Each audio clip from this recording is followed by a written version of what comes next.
Can you hear me now? Yes. Wait, you can hear me now? Yes. Okay.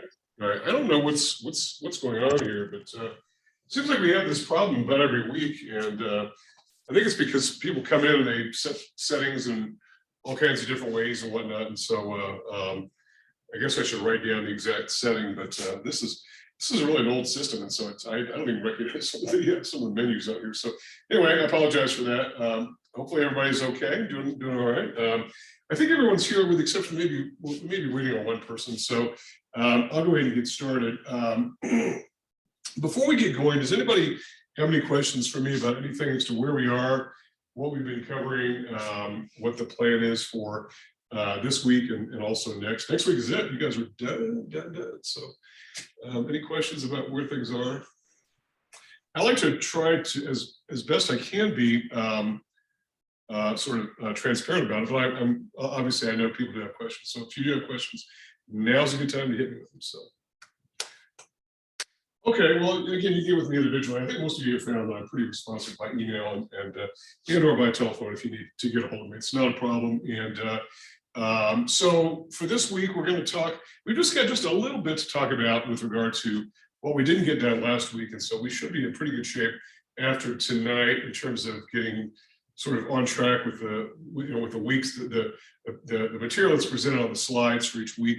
I emailed you a few minutes ago the PowerPoint slides that accompany this week's discussion, and I'm going to get pretty deeply into that. I think probably only part of that I won't cover is toward the very end, and that sort of deals with some more theoretical modeling and whatnot. And that's really what next week is going to be about, is talking about some of the odds and ends about what the state of macro is right now, which might sound overly academic and maybe not particularly relevant, but it sort of is in the sense that it sort of revolves around the place in which government finds itself.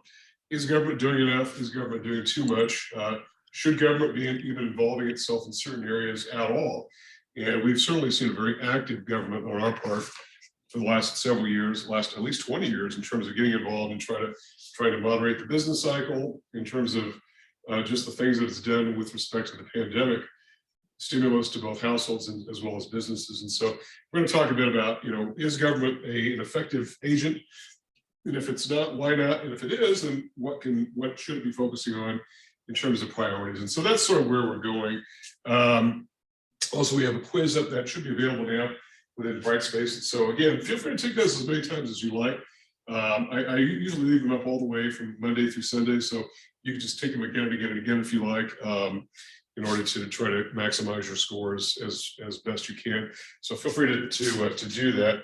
And obviously participate in the week's discussion activity, and you should be fine. There's nothing really magic about the discussions. It's more quantity and quality than it is anything else. There's no real research involved. I think the first week I just asked you to do a little bit of look on the web, pick a country out, but that's about all that you really have to do. Beyond, and I usually set it so that you have time to do the readings first, that you get a bit of a background before embarking on the discussion. So that's sort of the idea. This course was always, even when it was physically in class, it was always intended as a hybrid, where there'd be some online activities and some in-class activities. And so that's always been sort of the feature of this class. Okay. All right. Well, we'll pick up from where we left off last time. I'll try to make it for 3 hours. My allergies are much better than last time, but we're not perfect. Over the weekend, I was stung by a scorpion, so now I'm taking an antibiotic, which my doctor said is the Michael Jordan of scorpions. And so we'll see if I get all freaked out and woozy because of the antibiotics I'm taking. But I guess we'll find out. I've never been bit by a scorpion before. So anyway, let's talk a bit about. I think where we left off last time was we talked about the fiscal policy. We talked about expansionary and contractionary policy. And remember, just real briefly, without going back over the entire realm of this, we talked about expansionary anything, whether it's fiscal or whether it's monetary, which we haven't gotten to yet. What we're talking about is essentially to raise GDP in order to do what? To lower unemployment, to raise output and income. And we talk about contractionary policy, which could be either fiscal or monetary, either one. We've only talked about fiscal yet. We're talking about bringing GDP down so that we can engineer some sort of soft landing, quote unquote soft landing, to get rid of the inflationary conditions which exist within the economy. At the moment, I think I've been very repetitious on the point that we seem to be in the second category right now, given the fact that we're very clearly beyond full employment. We're at about 3.6% unemployment nationally, and at 4.5% is full employment, and we have way overshot that mark, which would explain why we've got about 8% annualized inflation rate.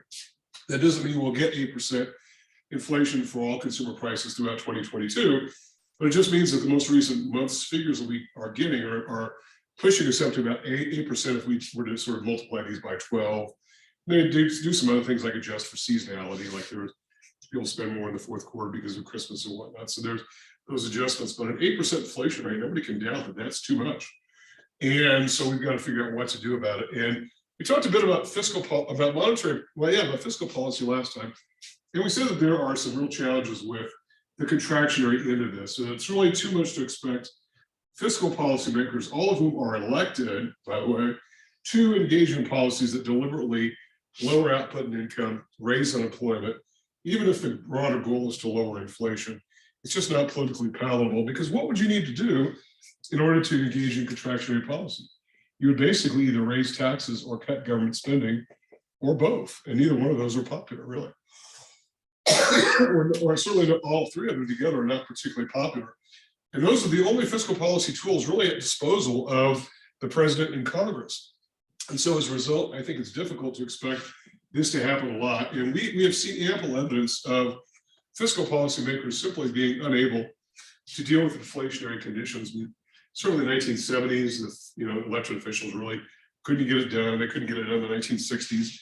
And so now we're looking at a period in which they probably can't. So we're going to be turning to their partners in crime, the monetary policymakers, even though it's not crime, but we'll talk about them. So one final slide. This is kind of a nice segue into the whole idea of money and monetary policy, because it's sort of a peek into some of the misunderstandings, and I guess even maybe conspiracy theories that exist with regard to government's actions generally. There's certainly no shortage of those to go around. And one of these is the quote unquote political business cycle.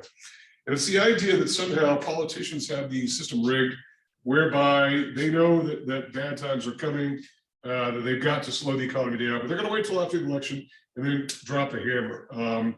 And I think there's a common perception among some, not all certainly, that this is the way that elected officials tend to operate. That is, let's just not do anything until after the election, then we'll do things. Now, there are occasions in which, say, presidents will know that they need to get rid of some cabinet secretary, and they'll wait till the day after the election to let that person go, just so that that doesn't make the news. That's not the message that they want to get across. Or they'll make a decision which is somewhat unpopular, which is being deferred. Maybe like someone's going to get pardoned, that sort of thing. But in terms of overall policy, it would be difficult to imagine, first of all, 536 people agreeing on anything. And if you take the current situation where you've got a Democratic president, two Democratic majorities in either house, but razor thin, and almost no majority in the Senate, and they're somehow all going to agree on this is what we're going to do at the day after the election. It's mind-boggling, particularly if you consider the fact that President Biden at the moment is really having difficulty trying to get his own party, particularly in the US Senate, to go along with a lot of the things that he wants to do. So I think it's a stretch. I don't think it makes a lot of sense. So I think but it's one of those deals where I think a lot of people have these ideas in mind that government acts in certain ways. And when government does act sort of in a sneaky fashion, it does sort of reinforce these ideas. And so it's easy to see where some of these come from. And so as we sort of move into the section on money, of course, I think it's chapter 14 dealing with money, and then we're skipping chapter 15, which deals with the mechanics of money creation. If you're interested in that, you can feel free to read that. It's a fairly busy chapter, a lot of scenarios, and I tend to teach it in the 12-week or 15-week class that we have, the full semester course, because we've got more time, frankly, to do it. But even then, I sort of cut down some of the scenarios just to sort of make it easier to deal with. But I'm not going to talk about it here, other than to say that money creation can be a process of both the private sector banking system as well as the Federal Reserve itself. And we'll talk. I know we keep bringing up the Federal Reserve, and we'll talk about who they are and what they're up to here in just a few minutes, okay? But before we do that, let's talk about money, okay? That's obviously a pretty important subject for econ. And so there's a slide in last week's package that talked about what is money, and it says it's a fiat system of government-supplied paper money, okay? Legal tender, and we'd say that the word fiat, the word fiat, beyond being the name of a Japanese, or not Japanese, Italian auto, is basically money that has value only because government says it has value. And that's the only thing that gives it value. And when we talk about fiat, we're talking about money that's not backed by anything, including precious metals, because our money is not backed by any precious metal. There have been times when it's been backed by gold. Initially, when the US was very first founded, it was a combination of gold and silver alloy that backed money, but for the most part, it's not backed by anything. It's just the government saying this is what a dollar's worth and acting to manage it and defend its value to the best that it possibly can. And when we talk about inflation, we got into this a bit earlier in, I think, chapter 9. That is the question of why is inflation bad? Well, one of the reasons why it's bad is because it reduces the value of money. And that, which is okay if you're a borrower. If you borrow, I don't know, $300,000 to buy a house and you repay it over 30 years, that is worth a lot. It's going to be worth a lot less, whatever you have remaining in 30 years than what it's worth now, without getting into the whole business of refinancing interest rates or whatever. Just the principal amount of the dollars that you borrow will become less valuable. And so borrowers are incentivized to borrow, which there's no stigma about that. I don't want to be misunderstood there.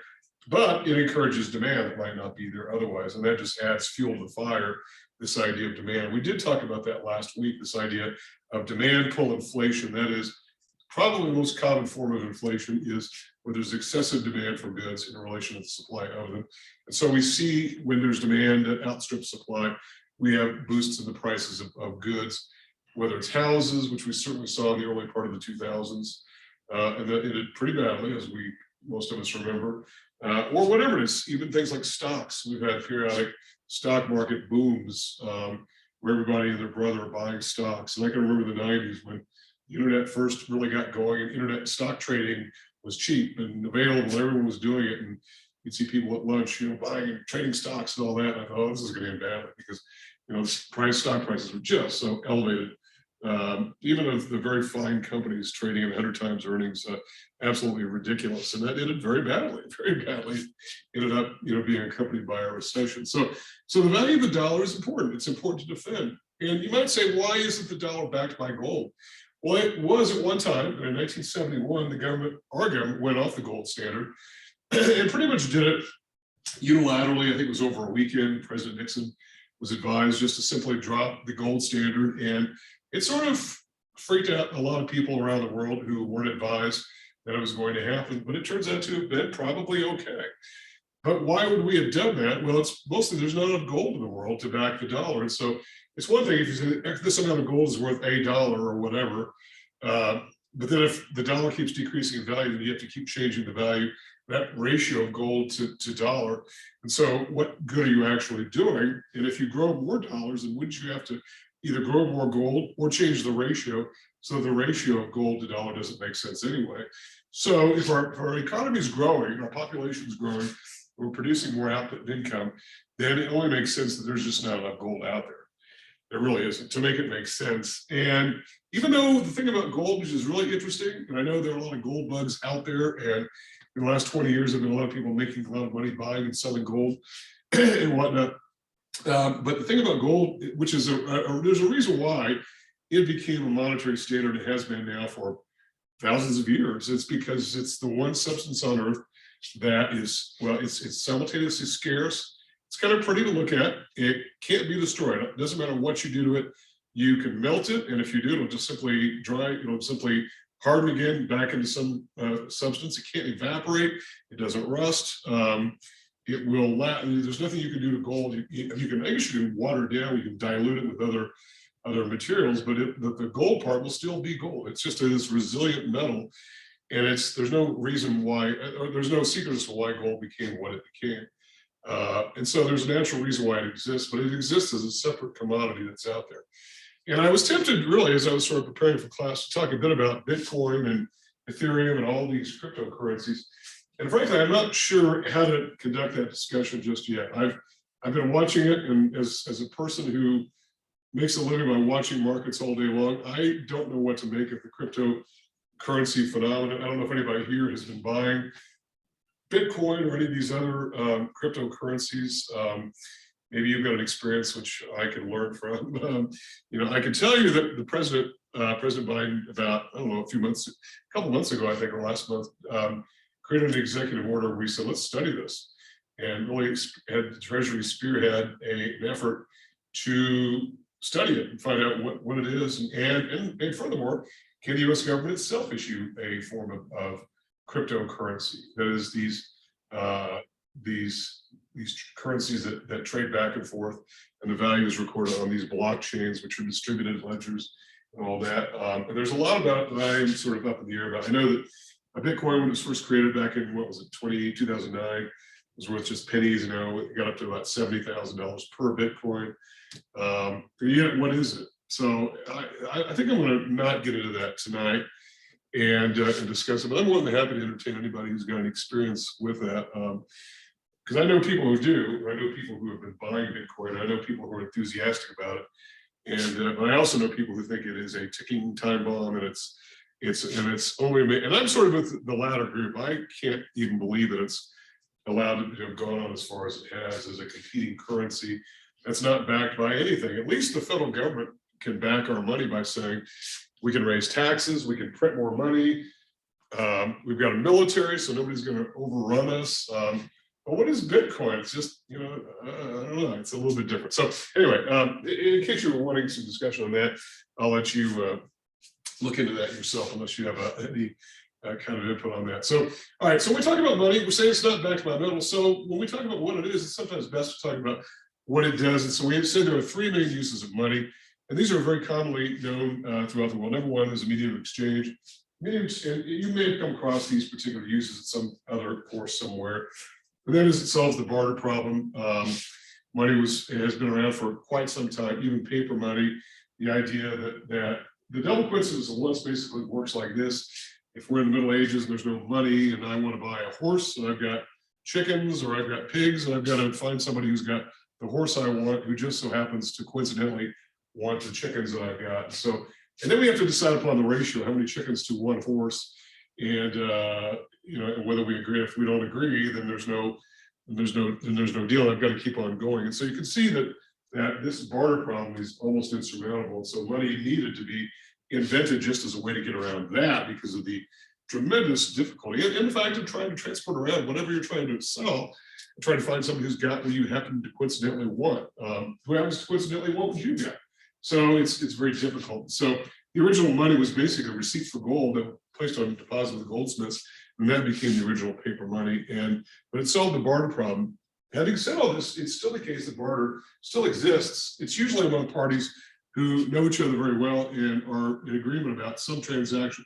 It's actually somewhat common in the commercial real estate business, where if somebody's got a parcel of land, let's say I've got 5 acres at, I don't know, Ventura and Paseo or whatever, I'll trade those for 500 acres on the Rio Puerco, and we'll call it even. Those sort of non-cash exchanges happen frequently. I have no idea whether or not there's even 5 acres available for sale at that intersection, but you get the idea that these still happen. By the way, they are to be recorded as taxable transactions, even though a lot of people might not think of them, particularly if it's a case where you say, I'll fix your fence if you change my tire or whatever with you and your next door neighbor. Those are reportable transactions. A lot of people don't think of them as such, but they still exist. And to that extent, that's one of the issues why we miss those barter transactions in the accounting for GDP. And we talked about that as being one of the shortcomings of the GDP measure, is that we don't capture all that. But money would be a way to get around that. Second is money as a store of value. By the way, particularly these first two, medium exchange and store of value, are going to mean a lot as we move very quickly into the supply of money and how we define the money supply. And then we're going to bring in the demand for money, which is maybe something that most people don't think about. But these first two are going to make a difference. Medium exchange, which is probably the first experience that we have with money, is as a medium exchange. I give you money, you give me whatever. But then store of value is that money can be stored as money. That is, it does not have to be converted to something else. And I know the textbooks oftentimes sort of, I was just looking at, sometimes I get textbooks to review, and I get one of them that talked about money being converted to gold, that somehow that was a store of value. That's exactly not what money as a store of value is. It's money as money that's important here. So money as a store of value is money as money that you can use and take out at some point in the future to spend. In other words, it's deferred spending. And so you can use it as a store of value. And the third is it as a unit of account. It's basically the way that we keep track of all the assets, liabilities, revenues, and expenses throughout the economy. We value them in terms of money as opposed to anything else. And for right now, I know all of you have had accounting before. And one of the big issues in accounting right now is how we reconcile values across currencies. And which is notwithstanding the whole idea of trying to merge accounting standards generally across international boundaries. But how do we, if you've got a multinational business and it does business in Germany and Japan and the United States, you've got 3 different currencies involved. And how do you report those? Do you report those in one common currency? Do you report those as 3 separate currencies? Do you report them as 3 different reporting methods? And so that's an interesting issue there when we deal with different kinds of currencies. Keep in mind, there's no one single global currency, even though it was proposed in a meeting of the industrial countries prior to the end of World War II. There was a suggestion that we have just one currency in the world so that we don't have this issue of currency fluctuation where the dollar's up against the yen and maybe it's too high or whatever. Obviously, that never came to pass because of the fact that a lot of countries want their own particular sovereignty, their own particular currency. And so, which is one reason I suspect why the British never joined the euro was because, somebody would have to tell the Queen she's not going to be on the money supply anymore. And, that sort of thing, which might have been a good idea or a bad idea, I don't know. But you kind of get the idea that countries like it. And by the way, it's probably benefited Britain to stay out of the euro because of some of the issues that the euro had a few years ago. So anyway, this leads us to the money supply. So there's a reason why we talked about the uses of money, and the first 2 are the most important ones. So when we talk about the uses of money, the first of these as a medium of exchange is important. And I don't know if this pin is sort of dead here, isn't it? That is a medium of exchange, which is the one of the earliest ones. And the medium of exchange then takes place when we talk about the money supply, okay? Something which we'll call S sub M, the money supply. We're really talking about 2 different elements of the money supply. The first of these is something called M1.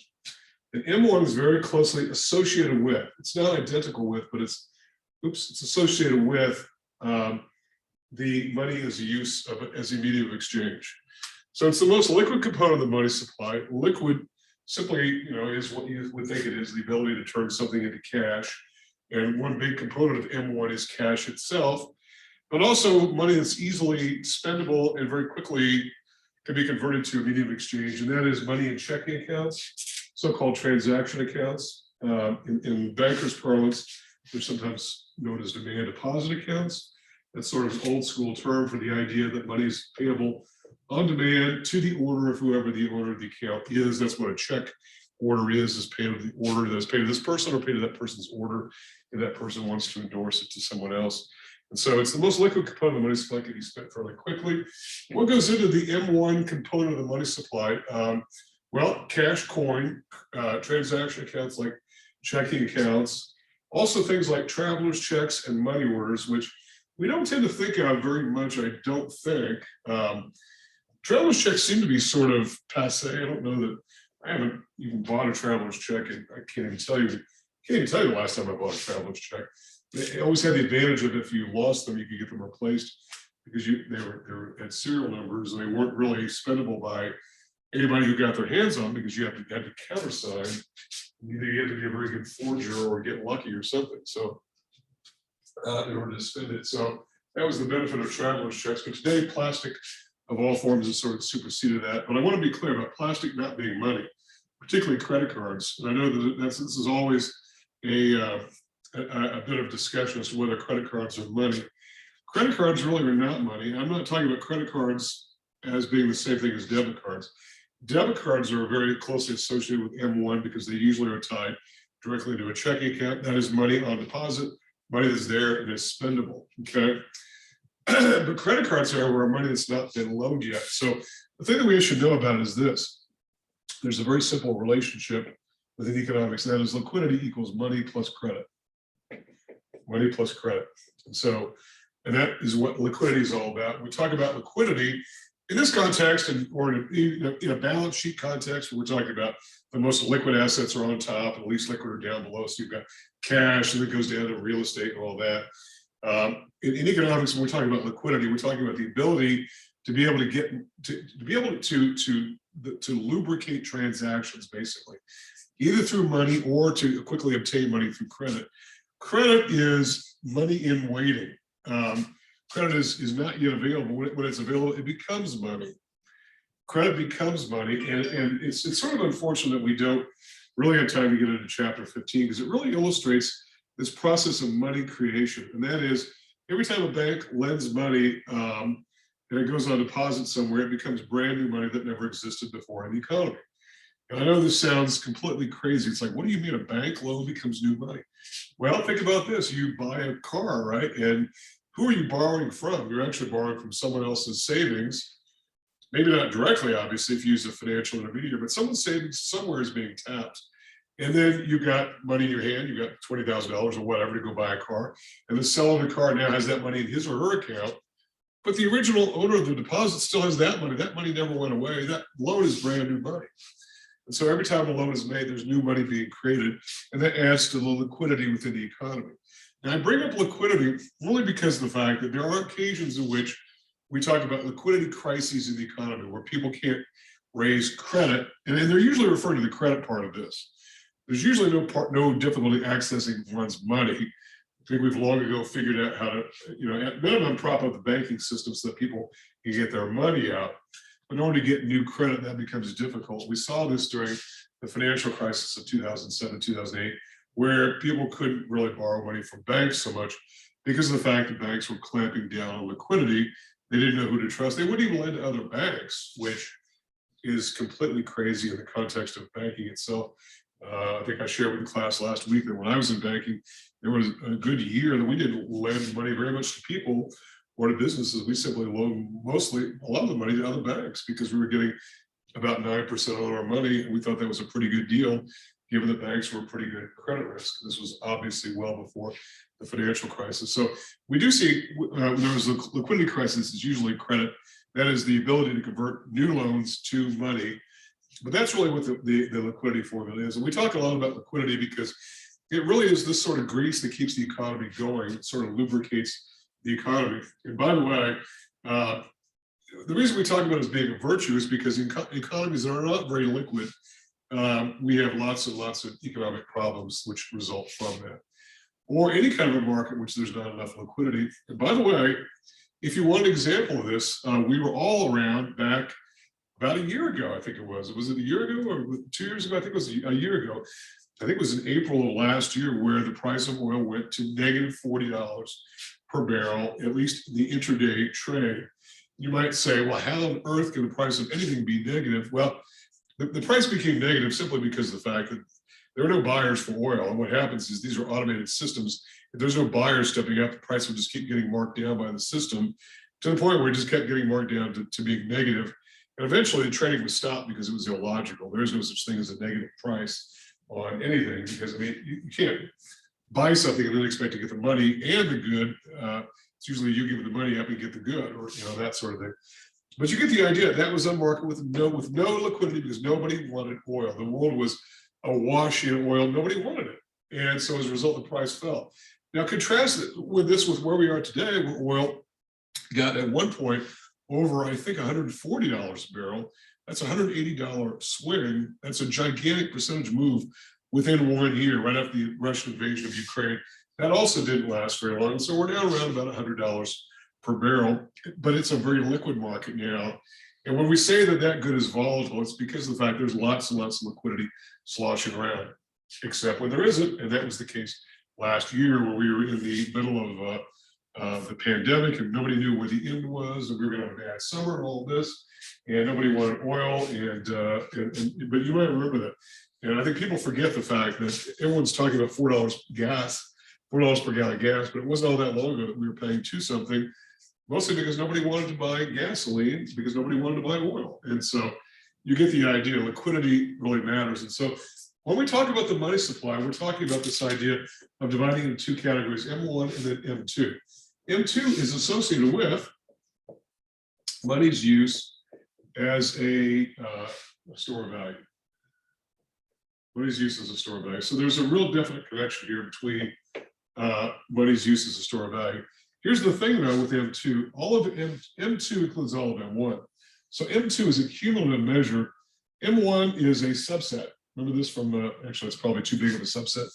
Remember this from some math course in your distant past where you got M2 is the gigantic, all the money supply, then somewhere in that is M1. M1 fits into the broader category of M2, which is all of this. That's about as good a Venn diagram as I'm going to draw the money supply. So all of M2, all of M1 fits into M2. So when you talk about M2 and you're saying it's associated with store of value, we're talking about the M2 portion, not composed of M1, if that makes sense. Because there's M1 that is different, there's M2 that's a little bit different. This is money that is being used as, when we're talking about the non-M1 portion of M2, we're talking about money that's used as primarily as a store of value, and it tends to be an interest-bearing form, whereas this tends not to be an interest-bearing form. Certainly money in the form of cash in your pocket doesn't earn you money. It doesn't earn you money in a traveler's check, that is interest or whatnot. Not that anybody's earning a great deal of interest anyway, in almost any cash-like instrument, but the idea is that this does not tend to pay any interest, and this does. Having said that, I know that there are some checking accounts that do pay interest. And they were sort of popular back in when they first were reviewed back in the 70s and 80s, I think was when they first came out, the so-called NOW accounts, which paid interest on checking. It was mostly a way that banks got regulators to allow them to pay interest so that they could compete against the money market funds, which are close to being money, but aren't quite money. And but so some of those do pay interest, but not most of it does not. These tend to, that is the non-M1 portion of M2 does. And so M2 itself is far larger than M1, mostly because there's a lot of money in interest-bearing form, even today when it's not paying that much interest. And we're talking about savings accounts, certificates of deposit, long-term savings instruments, IRAs that are in bank deposits, those sorts of things. Those tend to all be associated with long-term money supply. Okay. And if you come across, I don't know, maybe an old textbook somewhere or some old information, you might see the money supply being divided into M1, M2, M3, M4. Back in the day, there was an M1, M2, M3, M4, and they were all cumulative. They all sort of folded into one another. And then furthermore, there was one beyond M4 that was called L. L stood for liquidity, which was all of the ability of money, and it's the ability to convert credit to money right away. And that was basically taking into account lines of credit, which anybody could go tap right away to become money. And that was another inclusion of money supply. This has been simplified over time. And I think it's to the benefit of you all in the sense that we can link this back to the use of money fairly easily. And by the way, we talk about the supply of money, however much supply of money there is however much there is at a given time. It is a managed variable. And we'll be talking plenty about how that particular value is managed. But also, we're going to talk about money supply. We're also going to talk about money demand. And if we don't get to that tonight, we certainly will next week, but I think we will tonight. And the money demand is maybe a little bit different than what you might think it is. But keep in mind that the simplification of this, I think, is to the benefit of everybody because it sort of links back to why we need money in the first place. Okay? So, questions for me about anything as we get going here? I'm pretty sure I can hear you guys since I could hear you earlier. So everyone's kind of quiet here so far. So, but feel free to jump in. This is still a small enough group that we can do that. So, okay. Well, where do we go next? Well, I think we should go to the Federal Reserve. We have talked endlessly about them throughout this class, and we haven't really discussed who that is, but yet it's a very important agency of our government. So the Federal Reserve System is our nation's central bank. They do a lot of other things as well. They were created in 1913 as a result of, in the wake of a pretty severe banking crisis, which began in 1907. And here was the problem, that the United States had had two prior efforts at something like a central bank, something like a Bank of England, which had been around for centuries before the US created a central bank. There was the first Bank of the United States that had a 20-year charter back in the early 19th century. And when the charter expired, the bank was dissolved because Congress chose not to renew it. A few years after that, it was revived again as the second Bank of the United States. And then they had a 20-year charter. When that came due, it was also not renewed by the Congress. And at that time, I believe Andrew Jackson was president, and he was notorious for being anti-banker, anti-paper money, anti-finance in general. And the great irony is he's on the $20 bill, and he probably would not have appreciated that because he had this real aversion to paper money. Andrew Jackson's kind of a strange character. I think today a lot of people think that he might have had some real mental issues, given his, his sort of illogical behavior at times and whatnot. But he did have something about money. This is kind of strange too. He's a wealthy guy, and but he had this problem with banks and bankers, and admittedly, the early banking system was pretty shady. Anybody could start a bank, and they could issue their own money. Banks issued money in those days, and so if the bank was issued by Bank of Omaha, where's Omaha? By the time it got back to be redeemed, that bank may no longer exist, and so you get the idea that it really needed some regulation. Well, in 1907, there was a banking crisis, mostly as a result of banks piling reserves up. We'll talk about what reserves are. That is bank deposits that banks have to work with.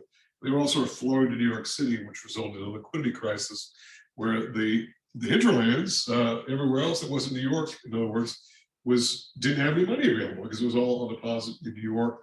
And so there was a bank failure, a series of bank failures. And it was resolved really through the intervention of JP Morgan, not the company JP Morgan, but the man JP Morgan, who basically got the New York bankers together in a room in his house, locked them in a room and said, we're going to fix this. We're going to figure it out before anybody leaves. That's clearly not a very democratic system. It's clearly a non-governmental system. And so as a result, the government decided, okay, enough is enough. We have to have some sort of organization where we have some sort of monetary regulator where we are able to sort these things out. We just can't leave it to private individuals. It'd be like leaving it to Elon Musk to solve the problem of COVID or whatever. I'm not against Elon Musk, but I'm just simply saying you can't give it to a private person to solve a public catastrophe, which is really what this was, And so it was set up as a centralized bank, but the decentralized portion of this resulted in the fact that 12 district banks were created around the country so that reserves, that is, when you make a bank deposit, it becomes by the way, I'll just real quickly go over this because it does come, I think it's a little bit later in the slide package, but we talk about T accounts. You're all familiar with T accounts in accounting because we say that we've got debits and credits. And in the accounting world, we've got very specific T accounts for everything, right? Accounts receivable, Jones Plumbing, right?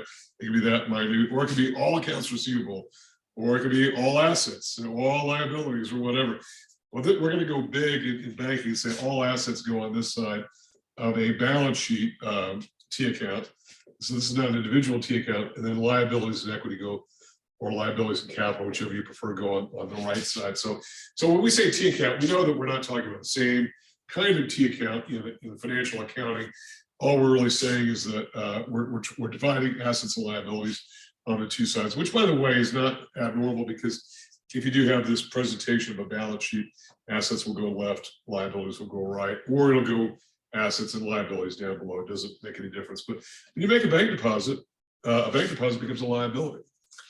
So a bank deposit becomes a liability, and you would hope that it's a liability. So deposits are a liability to banks, but then that deposit goes over here and becomes reserves.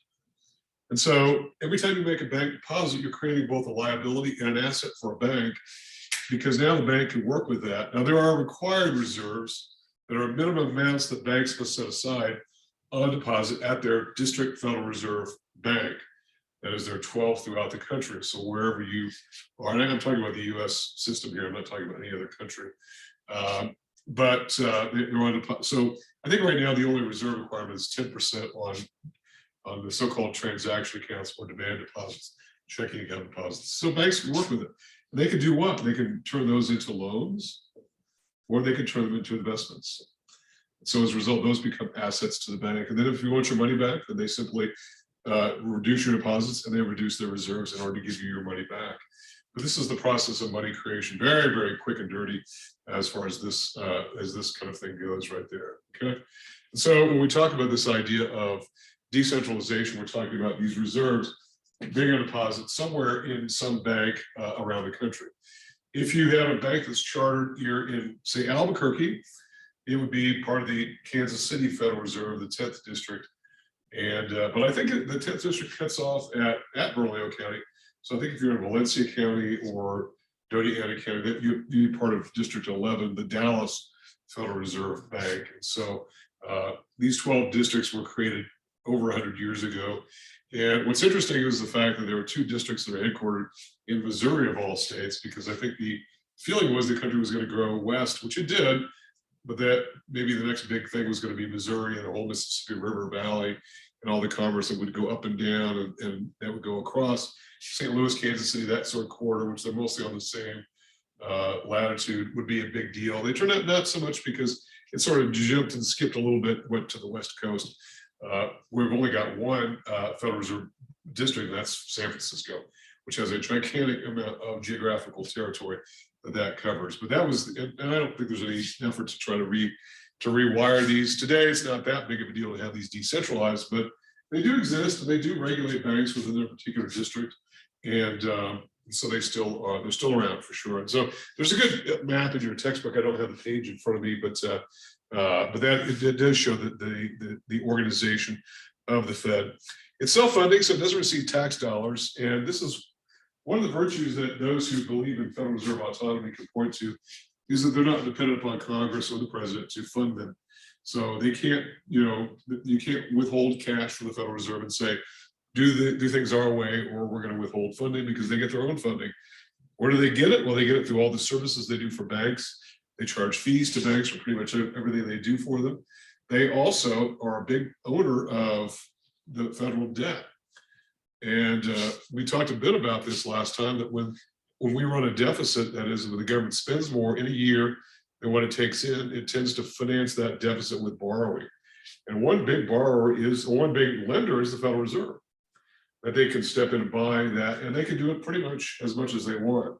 And right now, one of the big areas of research in economics is something called modern monetary theory, which is pretty much new enough that it's really not covered in your text. I don't think. I didn't see it in this particular version, but it's the idea of Federal Reserve and fiscal authorities working together in order to boost the money supply. And if in fact the Federal Reserve at some point wanted to get rid of some of its debt, it could be the potential of just simply forgiving the debt to the Treasury.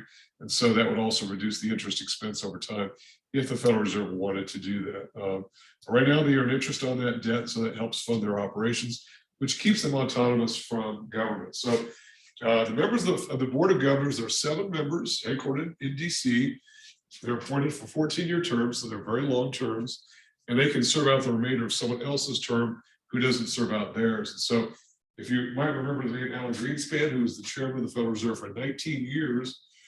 Now, as chairman, you get a 4-year term, but you can be on the board for 14 plus the remainder of someone else's term. And so he had served those 14 years and 5 years of someone else's. So he had to go at the end of that time. But that's a very long time. And it's a very long time to be chairman as well. And he was probably there a bit too long, I think, in a lot of people's judgment.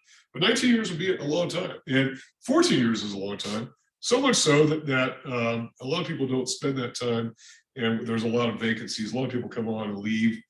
It's a pretty good resume builder, I think, for people who are big in their careers and already big names in banking or academia. So, but they don't really want to spend 14 years of their lives doing that. So they often leave. But the intent of the 14 years is to outrun the presidency of any one particular president and outrun the tenure of members of Congress in many cases. So they have this sort of insulation, because once they can't really be fired. Now, I know that when President Trump was in office, that he wasn't, and I think we might have talked about this, wasn't happy with the then current chairman who was appointed by his predecessor, President Obama. Her name is Janet Yellen, who now, by the way, is the Treasury Secretary. But for whatever reason, he thought about firing her. And I think that a lot of us did not know that the Federal Reserve Chairman could be fired. And it turns out somebody had dug into the Federal Reserve Act, and it turns out, yes, in fact, the Federal Reserve Chairman could be fired for cause. And of course, we know President Trump had this this way about firing people who displeased him. So probably more than any other president that we've seen lately. But it turns out he did not. He just let her term expire without renominating her. And so that never came to pass. I think that would have been a lot for people to digest, because the Federal Reserve prides itself on autonomy, and this threatening to remove a Federal Reserve governor is a big deal. So I don't think it never came to pass, but I think most of us weren't even aware that it could happen. So seven of those members in 14-year terms, they're staggered. One comes on every 2 years, one theoretically leaves every 2 years, and so that's how they get on there. They're nominated by the president, confirmed by the Senate. Once they're there, they're pretty much there. I have never seen anybody get fired from the Federal Reserve Board. I suppose it could happen now that we know that it's possible. But to my knowledge, it's never happened. I think you'd have to do something really, really twisted in order to get removed from the Federal Reserve Board. And by the way, these nominations are not particularly controversial. I mean, unlike, say, Supreme Court nominees, which are increasingly just full of drama and to the point where it's almost unwatchable, all the crazy questions that get asked of these nominees. I don't think anybody would want to be a Supreme Court justice with the pain and suffering they've got to go through. But that didn't used to be the case, but it is now. But Federal Reserve Board nominees, it's never been really controversial, mostly because I think presidents have pretty much run them by the financial community. They've people have said yes or no. If it's no, they usually don't get nominated. President Trump, though, did nominate two people, and one who was outright rejected. And I've never seen that happen before. She was an economist who advocated a return to the gold standard, and then try to walk it back and say, well, I didn't really mean that. I was just talking, but the Senate did not buy it. She was turned down. It's very unusual. It's very unusual that happens. And then there were a couple of other would-be nominees who were just completely unacceptable, never made it to the nomination phase. But for the most part, these are not controversial nominees for the most part. Okay. And then there's an element of this called the FOMC. Now let's just to sort of briefly sketch out the way this looks. This is not going to be very fancy, but if you talk about the Fed itself and the structure, it's the Board of Governors is here. You've got 7 members of the board, right? Board of Governors. Okay, so you've got 7 members. And you've got these 12 district banks out there.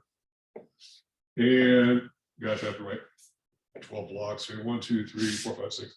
And they're all around the country: New York, Boston, Richmond, Chicago, Atlanta, Dallas, all that, St. Louis. But then you've got this one body here called the FOMC. This is an important element. Whenever you hear about the Federal Reserve did this today or the Federal Reserve did that, it's usually this, because it's everybody from the Federal Reserve Board of Governors who belongs, plus 5 members from this group, one of whom is a permanent member, and that's the New York Fed. So it's really 7 plus 4 plus 1. The one is the New York Fed president, is a permanent member. And then 4 of these rotate for 1-year terms on and off. And so we've got Boston, we've got Philadelphia, Richmond. I mean, it does, I'm not going to go through the whole list, but the FOMC is the body that really does the decision making, that really conducts monetary policy, which is composed of all the board members, plus these 5 members who come, 4 of whom rotate 1 year on and let others, and so they rotate on and off.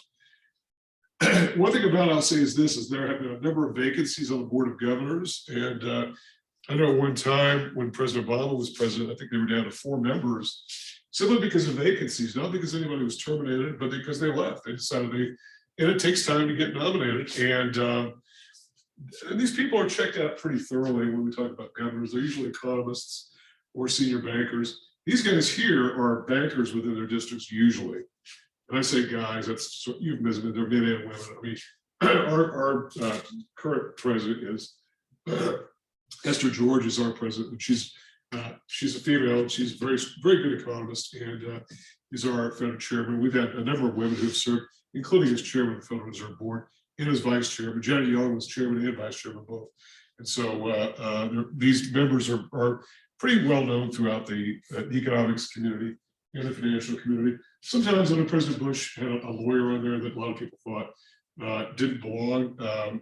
Without getting into the lawyer bashing, it was a little bit of a concern as to why he was there. By the way, the current chairman is an attorney. His name is Jerome Powell. He's not an economist, and I think a lot of people were a little bit concerned when President Trump nominated him because they weren't sure that because a lot of people thought we've been well served by academic economists for the last 40 plus years, that has been the dominant model. And I've got some weird pop-up here where I can't see my screen. Gosh, this is weird here. I gotta get rid of this. And but Powell has been pretty effective. The Federal Reserve, I think, has been criticized by being a little bit slow to deal with this inflation thing. And I think I have made my view on that sort of clear, that, and I'm not at all an outlier on this. I think a lot of people have been concerned that the Fed is not dealing quickly with it. I think next month when they meet again, that is the FOMC, they're probably going to raise interest rates by 0.5%, as opposed to the measly 0.25% that was done last month, just to sort of get this inflation sort of under control. And it will mean probably, I mean, look, if you go back all the way to World War II, every time the Federal Reserve is engaged in a policy of increasing interest rates, it has always ended in some recession. And so I think that most everybody who's looking at these things are thinking, okay, we're probably at the peak of the business cycle right now. Very low unemployment, very high inflation. Those are all peaky signs, right? We're well beyond, the output gap is positive. That means we've got an inflationary gap. We need to bring it down the other direction. And how far the Federal Reserve will go is unknown. They do have a policy, they do have a tendency over time to overshoot things. And so by overshooting it, I mean, they slow the economy down too much, and we have a deeper recession than what might have been necessary. We will see how this plays out. If one of the virtues that this current Federal Reserve has is being slow, that may work to its benefit. If in fact it turns out inflation is sort of a passing thing and it will go away. I think a lot of the inflation that we've had in the last few months has really been, frankly, a lot of catch-up inflation. A lot of businesses have simply taken the opportunity to simply raise prices that they were going to do anyway. Certainly rents, no question about that. Rents were skyrocketing, mostly because landlords were prevented from raising rents for however long they were prevented under the COVID laws, the CARES Act, from doing so. And so, yes, there's no question that they wanted to raise rents. And so that's contributed a lot to the CPI index because of that. But I think I think a lot of inflation is simply this idea that firms are trying to catch up, that prices go up anyway, usually. We talked a bit about that last time, but maybe a little bit more so simply because of the fact that we are coming out of this pandemic, the slowdown around that, firms have got pricing power and they're pulling it off. They're able to do it. And how long they'll be able to do it is anyone's guess. So let's talk a bit about some of the responsibilities of the Fed. We say that these are my terminology. The Fed's the brains, the brawn of the financial and monetary system. The brainy part of it is conducting monetary policy. That's certainly, as a nation's central bank, they are in charge of issuing money.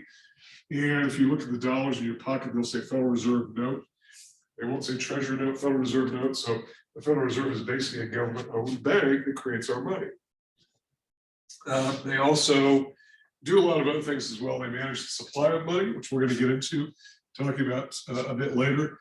They are also responsible for managing the credit conditions throughout the country. All those have to do with that.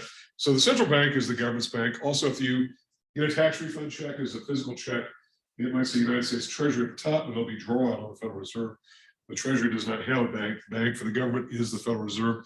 It is an actual bank. So, by the way, with these reserves, this is a bank.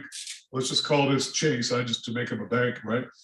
Those reserves are assets to the bank. Remember, these are your deposits that are a liability to the bank, but an asset to you, right? You deposit your paycheck, it's an asset to you, it's a liability of the bank. But then they create an asset with it and they put it on deposit at the Federal Reserve. It's an asset to the bank, Chase. It's a liability to the Federal Reserve. They owe it back to that particular bank. So again, this sort of mirrors what we know about accounting in general, that one person's asset is another person's liability and vice versa. Just like one person's expense is another person's income.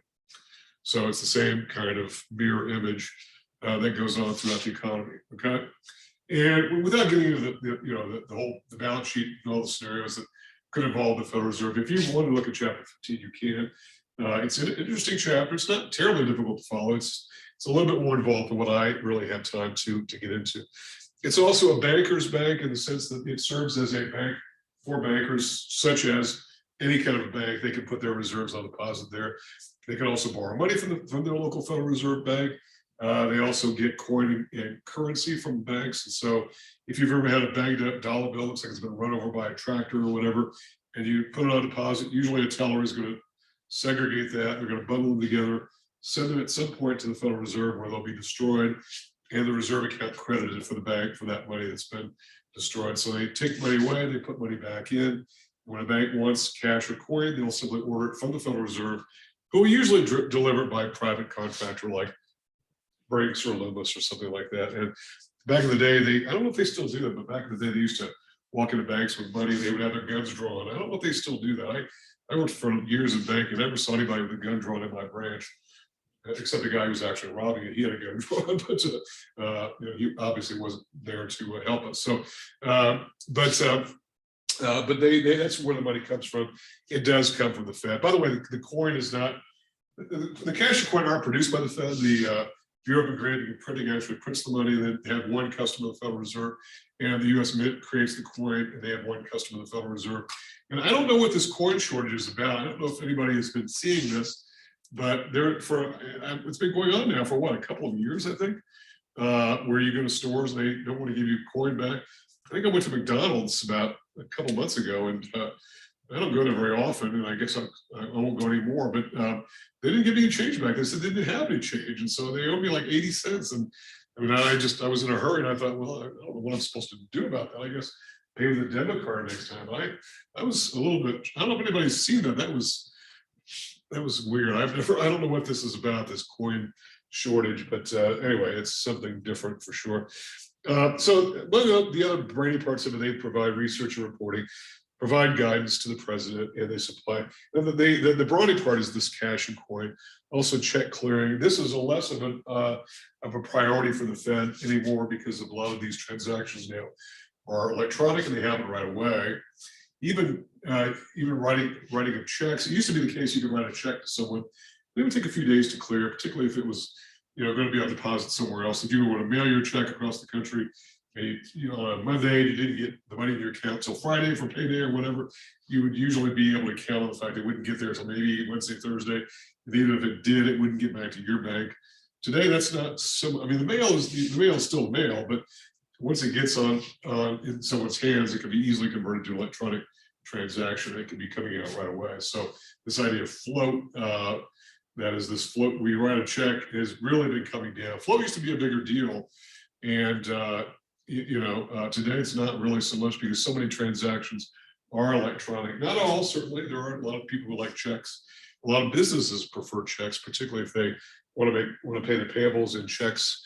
It takes them a little bit longer to clear if they're going to mail them and whatnot. But that's where Fed also maintains a FedWire system where they maintain the wire transfer system for anybody who wants to use it, which is sort of the public alternative to Western Union and companies like that. Okay, so questions for me. I feel like I'm talking a mile a minute here, so feel free to jump in if you like. I've got, when I look this way, I'm looking at, there's a gigantic big screen TV, kind of like I'm in a sports bar or something, where I can see everything that's going on. I can see my chat. I've got the transcription on, so I can see that. But I can also see anything in the chat box, and I can see you if you've got your cameras on. Looks like everybody is hiding, so nobody's, which is fine.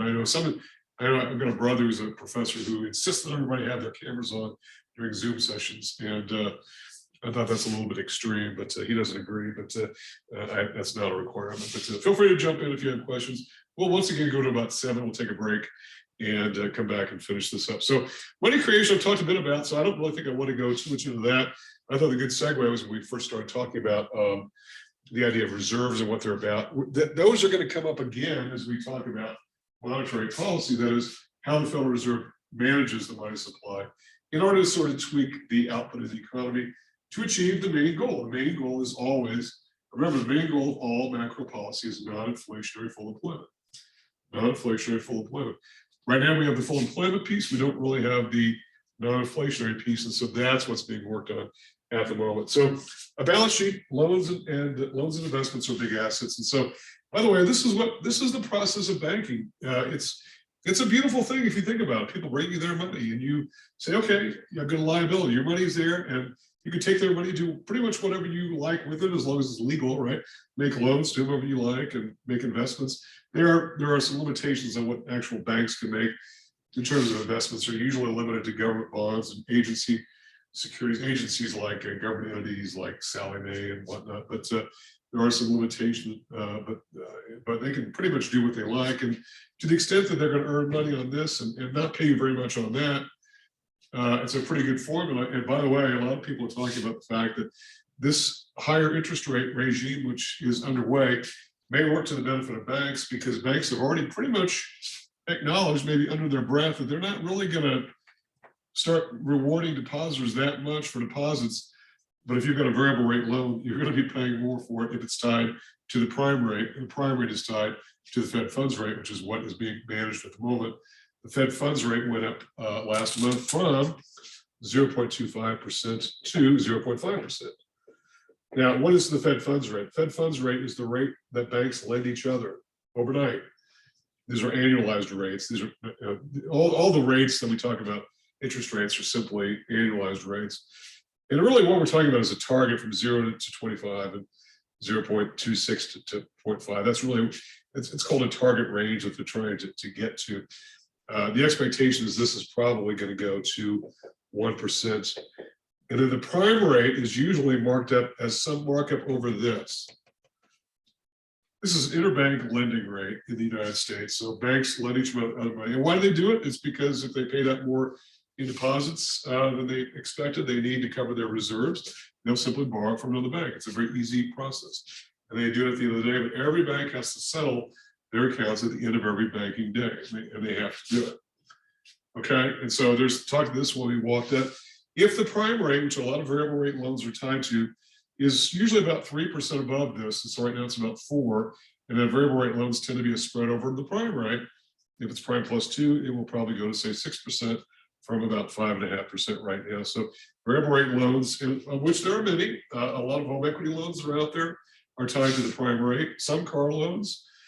I think we've been spoiled, those of us here in America, since a lot of our loans in the last several years have been more fixed rate in nature. I wonder if that will change. I can tell you when I entered banking in the 80s, we made almost no fixed rate loans. It was all variable rate loans because we saw interest rates bouncing around all over the place. If you wanted a fixed rate loan, we'll give you a fixed rate loan, but it was way up there, and most people didn't want it. And rates were coming down throughout the 80s when I started banking. So a lot of people wanted variable rate loans. They wanted to start out 10 and go to 9 and 8, whatever, that sort of thing. But so when rates are going up, nobody wants them. But I wonder if banks are going to be forcing people into variable rate loans, making it worth their while if they have to do it. So this interest rate issue is important. And so we talk about this spread about what banks earn versus what they pay. This is expected to get fatter, which is good because, frankly, banks have got some catching up to do from the whole financial crisis, which they were frankly part of. And so that's sort of their cross to bear, I think, if you like, for that. So anyway, that does the slide package on that. Any questions about money and banking and all that? There is some discussion about the bond market. I think we'll sort of get into that as we get going here. And so let's talk about monetary policy, which is, I believe, chapter 16. And then we've only got, after this, 2 more chapters to cover. One deals with some odds and ends, I guess, of different ways by which we conceive of market macroeconomic conditions. And then the final chapter is I think, pretty interesting, but maybe that's just me. It deals with economic theory, where we're going to try to sort of pull together all the various strands of economic thinking that exist right now and try to make sense of it. Can we make sense of very competing theories about what is going on? Because it's important that economists figure a lot of these economic problems out. And I think that a lot of them have been figured out. I think the 2007 financial crisis would have probably been a full-blown depression had we known what we not known what we knew then, which was not known back in the 1930s when we actually had the last depression. I think it almost certainly would have been the case. The government would have done all the wrong things as opposed to all the right things. And so I think that was averted. So macroeconomists, and I don't claim to be a macroeconomist, I'm more into the micro realm, but I think they've been patting themselves on the back since those days. And so that's good for them. I think that's a good thing. Okay. All right. So let's talk about monetary policy. We've already defined what it is. We finally got to define what the Federal Reserve is. And by the way, in talking about this idea of conspiracy theory and myth and misunderstanding, I can't think of an agency that's more misunderstood than the Federal Reserve. Maybe the CIA sort of ranks up there among people who think that there are a lot of things going on behind closed doors and whatnot. But certainly the Federal Reserve has been out there as being, and I think the Federal Reserve has sort of walked themselves into this because they've sort of acted secretively in a lot of ways, mostly because there's a theory about monetary policy that says, unlike fiscal policy, where we know weeks and months ahead of time, this is going to happen. That the government is going to raise taxes or cut taxes or increase spending or cut spending or whatever. And it's all public and all plays out. The Federal Reserve can act overnight to do anything at once, pretty much within reason, I suppose. Raise interest rates, lower interest rates, engage on bond buying, bond selling, all these things which act to intervene in the money market and by so doing influence the monetary and credit conditions. And they do it really, they can do it very, very quickly, which is why we say monetary policy is generally more effective at stabilization policy than is fiscal policy. Mostly because it's a lot faster. We talked a bit about the lags of fiscal policy last time, the recognition lag, the time it takes to recognize something is going on. That still exists with monetary policy, but it's the whole implementation lag and the decision lag that is so much faster because the Federal Reserve can act pretty quickly. And by the way, during the financial crisis in 2008, I believe it was, 2008, 2009, there were occasions in which the Federal Reserve would meet, there's all these people would get together, they would say, let's meet tomorrow. They would fly to Washington to get together, and overnight they would decide on a policy change, and they would do it quickly. And they would intervene, usually about pumping money into the economy is what they were doing in those days. And I know that I think I mentioned last time that Ben Bernanke was chairman of the Federal Reserve at the time and was on 60 Minutes, and he was asked, how did the Federal Reserve create $50 billion overnight? And he goes, we just went into the computer and did it. And it sounds crazy. It sounds like a computer we all want in our house, but you get the idea that it is relatively easy to do, and it's therefore fairly effective. So what's the definition? We're saying it's the management of the supply of money and the availability of credit. In other words, it's the management of liquidity. It's the management of liquidity is what the Federal Reserve is up to. Liquidity being defined as money plus credit. Okay, and the actor is the Federal Reserve System, which we have, whom we've already defined. Okay, all right. So questions for me about any of this? I'm going to go and erase this. I'm trying to pay attention to the time here, and I think this will probably be nearly close to the end of where we are going here before we take a break. But I want to talk a bit about money demand, and what it's about, and maybe more importantly, what it's not about. Okay, so I want to go back and recreate something I just drew on the board here, but erased. This is unfortunate. I've only got one board to work with on my because of the video here. But we talked about the uses of money. We said that there are two main ones: medium exchange, right, and store of value. And this is not to say that unit of account is not important, but it doesn't tie into the money supply, money demand issue. Okay, and then we come over to the money supply, S sub n, the supply of money. We said it was associated with M1. That is the medium exchange. The use of money usually makes itself manifest in our holding M1 as a medium exchange. Store of value is associated with M2, at least the non-M1 portion of M2. Okay. Now we come to money demand, which is D sub M, demand for money. Demand for money. Okay, there are two forms of demand for money. And here I want to talk about what money demand is not, because sometimes this is a bit misunderstood.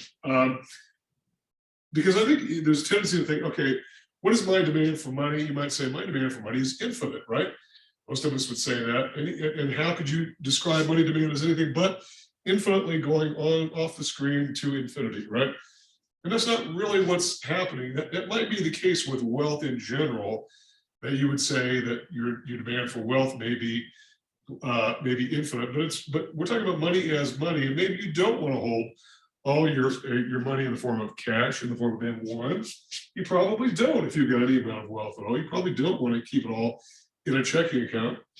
I mean, I think I can't imagine any financial planner or even any bank or savings and loan manager who would advise you to put all your money in a checking account, particularly if you've got, an amount that could earn interest in some interest-bearing form like this. So you want to keep it here, but not only would you want to keep it here, you might not even want to keep it in the form of money in general.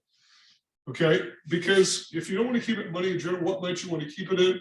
And you might want to keep it in something else that's fairly liquid, that is convertible to cash, and that would be securities, in particular bonds, and we're going to talk more about that. But let's talk about the two forms of demand for money. And the first of these demand for money is something called transactions demand. Okay, so this is demand for money as money, not demand for wealth, which can be infinite. So transactions demand basically is known as D sub T. And that's demand for money to be used for ordinary expenses and transactions, as we would expect. And so it's associated with M1. So how do we pay our normal expenses? Usually through money on deposit, usually in checking accounts. It's not usually the case that you'll put money from your paycheck in a savings account and say, okay, as bills come due, I'll take it out of the savings account and I'll pay expenses. You probably could do that, but you probably don't. So transactions demand, that's one form of demand for money. The other form of demand for money is associated with M2, which is called asset demand. It's asset singular. Asset demand, or D sub A. So this is the one that's the most interesting here because it sort of leads us to the overall determination of what the demand for money looks like. This is money to be used as savings, which is really what M2, at least the non-M1 portion of M2, really is concerned with. It is the interest-bearing, more long-term nature of money as money.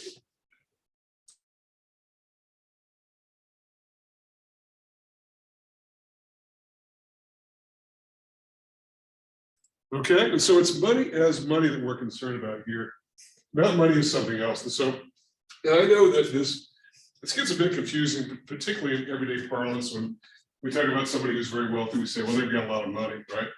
Well, they may have a lot of money. Well, they may not have a lot of money. They may have a lot of wealth, but they may not have a lot of money. And I think that's an important distinction to make.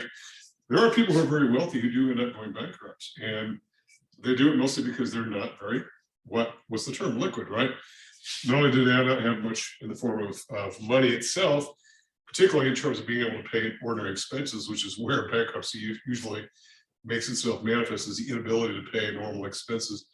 But also they may not have other sorts of liquid forms like securities that can be sold fairly quickly. A lot of their wealth may be in the form of the businesses or real estate or things which are not easily moved to create liquidity. And by the way, when it comes to something like real estate, I think you really have to know what you're doing if you're a real estate investor, because even though theoretically, yes, you can use money to buy real estate, and it can kick off income and whatnot. And you might think, well, if I ever need money, I can borrow against it. But I wouldn't be so sure, because sometimes banks just will turn off the tap and won't want to lend that much for whatever various reasons. And we certainly saw this in the wake of the financial crisis, where banks were particularly when it came to real estate, almost anything real estate related, they were, sort of looking at it, sort of putting a hex on, at least for the very short term. Now, obviously, they have opened up the spigot since then. This has been a while, I realize the time frame, but it's important to talk about this particular historical period because, frankly, we were looking at a banking collapse in 2008 that nobody thought could ever happen. And when we talk about how important the banking industry is to the entire economy, we can see that it was a big deal, which is why the government really had to step in to save that, because if you don't have a financial system, you don't really have an economy. And what are you going to do? Go back to some sort of barter system? I mean, nobody wanted that. So I know that there was a lot of criticism, particularly among politicians and among those who are sort of skeptical about businesses in general, but not, and in particular finance, about how Wall Street got its bailout and all that kind of thing. Well, not really. I mean, there were some financial firms that went bankrupt. They hardly were bailed out. If you were the owner of Bear Stearns, you didn't get bailed out. You went to zero if you had owned their stocks. So I think it's a little bit careful to avoid some of the rhetoric that we hear out of elected officials, which frankly sometimes is a little bit much. So what about asset demand and transactions demand? Together, these are two components that add up together. So transactions demand plus asset demand equals the total demand for money. And let's talk about, before we take a break, we've only got about 10 to 15 minutes before our break we're up to the break. Let's talk a bit about what these look like in terms of the graphing on these. and then we will put all this together to create the market for money. Now, remember, if we go back to, I don't know, was it week one, which seems like a long time ago now, right? When we had the circular flow model, we had the three actors of households, government, business firms, and we had the green arrows, we had the red arrows, which were goods and services and labor. That was the so-called real economy. They had the green arrows of spending and wages and taxes, which were all the financial flows, which we simply refer to as the money economy. Well, here, this is what we're talking about is the money economy, and where we're going to sort of break it into the components of demand and supply for money. And this is not demand and supply for wealth, this is demand and supply for money. Keep in mind that people's demand for money is not infinite because of the fact that you might not want to hold all your money in cash. Certainly not in the form of M1, because what would be the purpose of that? But not even in the form of M2. You probably want to put it in some investment of some kind that's going to earn you a better return, that gives you flexibility. If it's liquid, you can be able to sell it to get your money back at some point. There are restrictions on sometimes how liquid some of these investments are, so you need to be a little bit cautious about what you're investing in. I know at the moment, a lot of Russian citizens are finding themselves being suddenly illiquid because they've been locked out of the ability to do transactions in US financial markets. I don't know, frankly, what the legal basis of that is, and I would wonder, without getting into the politics of the Russian invasion of Ukraine, I'm not aware of what law allows the government to basically turn off people's bank accounts because they belong to a country that is doing objectionable things. I wonder if this is going to stand up to legal scrutiny. If I'm simply a Russian citizen, I've got money in deposit in New York City, why should it be taken from me just because my government has done something? I think it's something to think about. I know that this is probably not a very popular view right now. I'm sure I wouldn't get invited onto CNN or MSNBC, and I do not like the invasion of Ukraine. I do not think it's a good idea. I think it's horrible to see, but at the same time, I don't know where the legal basis for this comes from. And by the way, when we talk about legal basis for some of these things, there were some things that were done during the financial crisis where there was very sketchy in terms of the legality, such as the government requiring financial companies that were non-banks to become banks, to get bank charters. There was no law in the books that said the government could make Goldman Sachs an investment for become a bank. Goldman Sachs definitely didn't want to do it, but they eventually did it because they didn't feel like they had a choice. And so there are some times when government does some things that maybe aren't quite perfectly laid out, but if it's an emergency situation where decisions need to be acted quickly, I think they sort of get away with it. So anyway, I'm not an apologist for the Russian government. Do not misconstrue that. I'm one of the biggest critics of the invasion of Ukraine. I just am wondering where this is all leading to, because I wonder whether that's creating more trouble than it's solving in seizing people's money overseas, because I don't think we would like it if somebody took our deposits if they didn't like what our government was doing. Anyway, let's move on. Let's talk about the two forms of demand for money. And so what we're going to do is this: we're going to sort of lay out two graphs like what we've seen before. And this is not very square, so let me sort of make this a little bit better here. Actually, you know what? I think I'll make these side by side. That might be easier to do. So we've got, first of all, we'll talk about transactions demand. In fact, I probably do want to do these side by side. It's probably going to be easier. So transactions demand. And I'm going to go ahead and erase this. Hopefully everyone's got that. And by the way, this is also covered in your text in chapter 16. So, and then what about asset demand? We're going to talk about asset demand. This is asset demand for money as money, okay? Asset demand, okay? And then we're going to talk about total money. And this is going to be the total money market, the market for money. If you've ever heard the term money market before, this is what that is, okay? So every value on the horizontal axis is simply quantity, like what we've seen before, but it's going to be quantity of dollars. If we were talking about the French economy, we might be talking about quantity of euros or whatever. And then we're going to talk about the price of money, which is the interest rate. The price of money, the interest rate. Okay, we haven't talked all that much about it. So we talked about the interest rate, although I have said that I know that occasionally it will come up as a question where people will say, what do you mean the interest rate? Because there are interest rates that are all over the place. There's a rate on savings right now that I get from my bank that pays me 0.5%. My student loan goes at 8%. My car loan goes at 4%. My mortgage is at 3.5%. I mean, they're all the way, and that's true. My credit card is at 29%, right? That is true. So we're talking about an interest rate. We're usually talking about some interest rate that we're going to model, because all interest rates generally move in the same direction based upon the Fed funds rate, which is the markup rate from which pretty much all money rates flow from. Now, I know if you've taken finance before, and I'm trying to think whether or not you've got a finance course in the associate's program, but there's something called the risk-free rate that in corporate finance is usually the price. All interest rates that sort of flow upward for that. It's usually considered the shortest maturity on the safest security. It's like a 30-day treasury yield. And then from there, all rates flow upward. Nothing below that, everything is upward and above that. And that's a pretty good substitute for the Fed funds rate, but it doesn't really make any difference. It's whatever rate we're going to key off of. If we're going to be modeling it, we will definitely focus on one of those rates, the Fed funds rate, which is the interbank lending rate, the bank-to-bank lending rate. Okay. All right. So transactions demand. So, and again, what's the interest rate? The interest rate is simply the rental cost of money. That's all it is, expressed as a percentage term, and it's always expressed in annual percentage terms. Unlike the Sopranos, will say that you owe them 2% a week. This is whatever the rate is per year. Okay, so what about transactions demand? Transactions demand looks something like this. Now, transactions demand is relatively fixed. Doesn't even have a functional relationship with the interest rate at all. Remember, it fails the vertical line test.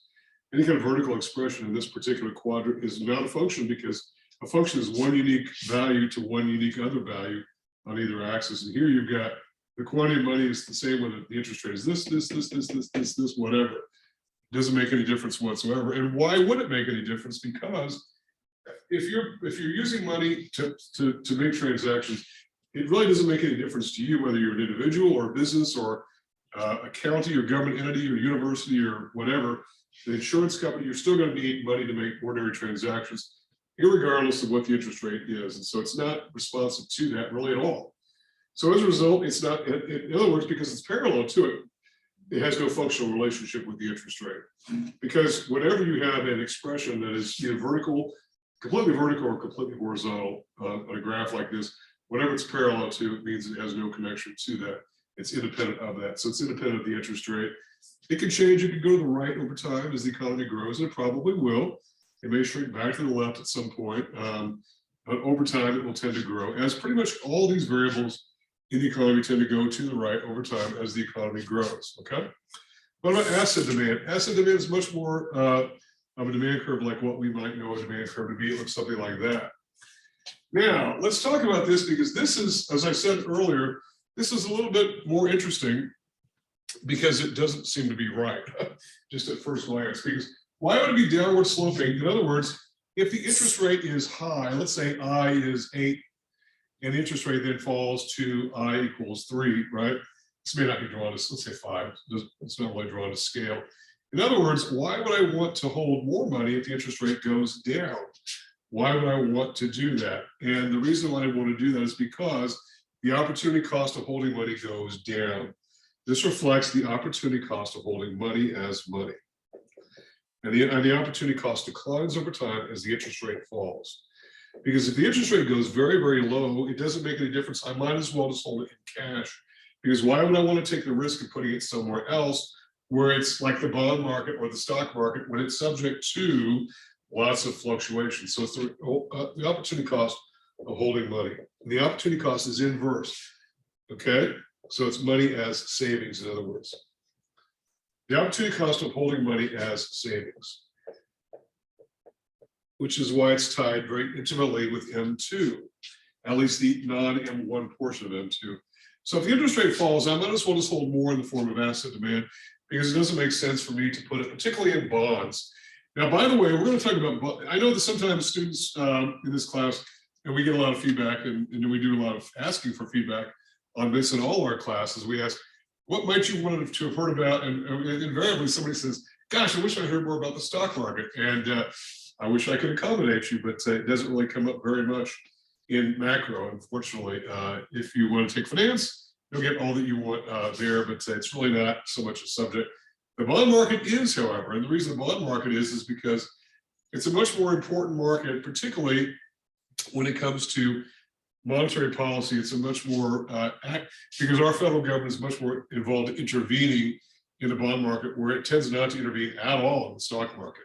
The stock market is the Wild West compared to the bond market. And it's also much more volatile, and it doesn't really reflect the opportunity cost of holding money because, by the way, as interest rates have fallen, the stock market has boomed and booming, right? Well, that's because of the fact that people are looking for yield and they can't get it in money. Some people have been holding money, and there has been a lot of money in the form of cash. And a lot of money managers have been saying, gosh, if we can only get people to part with all the money that they're hoarding. By the way, the interest rates fell during the pandemic a lot, and people were holding record amounts of cash, to the point where households have more cash on their personal balance sheets, even though we might not refer to it as that, than we ever have had. It's sort of record amount, mostly because not everyone wants to buy in the stock market. And why buy bonds right now when they're not yielding much at all? And if you've been staying away from the bond market, good for you, probably, I would say. Now, 2 years from now, maybe we'll be talking about something different, but we'll talk about this idea of the connection between interest rates and the prices of bonds. And even though the bond market has sort of been represented over time as being a little bit more conservative and buttoned up, and the stock market is Wild West, yeehaw type of thing, the bond market is also wild and woolly also, and we'll get into some of that in a bit. So the asset demand for money is also downward sloping. It reflects the opportunity cost of holding money as savings. So, and I should tie this one thing in, versus bonds. And it's important to talk about the bond market, and we will get into that. So versus bonds. Money as savings versus bonds, not so much stocks. Not so much stocks. The bond market's actually bigger than the stock market. It's a global market, trades. It's very active. A lot of people are participants in the bond market. You may be a participant in the bond market, you don't even know it if you've got a pension fund somewhere. Even if you have Social Security, which all of us probably do, have some interest in Social Security. And a lot of those Social Security funds are invested in the bond market, whether you know it or not. So a lot of us intimately tied in with the bond market, whether we are familiar with that or not. Okay, well, together, these are the two forms of money. So the transactions demand plus the asset demand must equal total demand for money. And so as a result, these are mathematical expressions. And so as a result, the asset demand representing the greater portion of the money supply, which is M2, means the demand for money is sort of downward sloping like that. In other words, it's not all that different than what we would consider demand curve in general to look like. That is downward sloping, reflecting the inverse relationship between the price of money, or the price of anything, right, and the quantity of that anything. In this case, it just happens to be market and the market for money. Okay. So this is demand for money as money, not demand for money as anything else. What's implicit here is the fact that if the interest rate goes up, then we'll demand less money and we'll buy more bonds. And why wouldn't we? Because then you might want to part with some of your money in order to buy bonds, in order to chase yield. But right now, people have not been doing that so much, because if you take a look at the bond market, it's not paying very much. In fact, a lot of the yields on bonds are yielding less than the current inflation rate. So why take the risk of investing in a lot of these bond-like instruments? But a lot of organizations do, because a lot of these have been bought years and years and years ago, when the price was much lower and the yields are much higher. So you can't say everybody who is involved in the bond market is a schnook, because that's not really the case, because some of these holdings have been around for a very long time. These are very long-term maturity assets, up to 30 years. Although I have seen some bonds that go up to 50 years. And I think, I don't know if I mentioned this class, but the British have a bond that they issued that has no maturity whatsoever. They have no intention of ever paying it off, just to pay interest on it. So I'm going to get the idea. All right, one final thing before we tie this up and take a break, and that is, okay, this is all very well, we've got demand for money, but where's the supply of money? The supply of money is whatever the supply of money is. It's a managed asset. It's not really, it isn't anything but pieces of paper.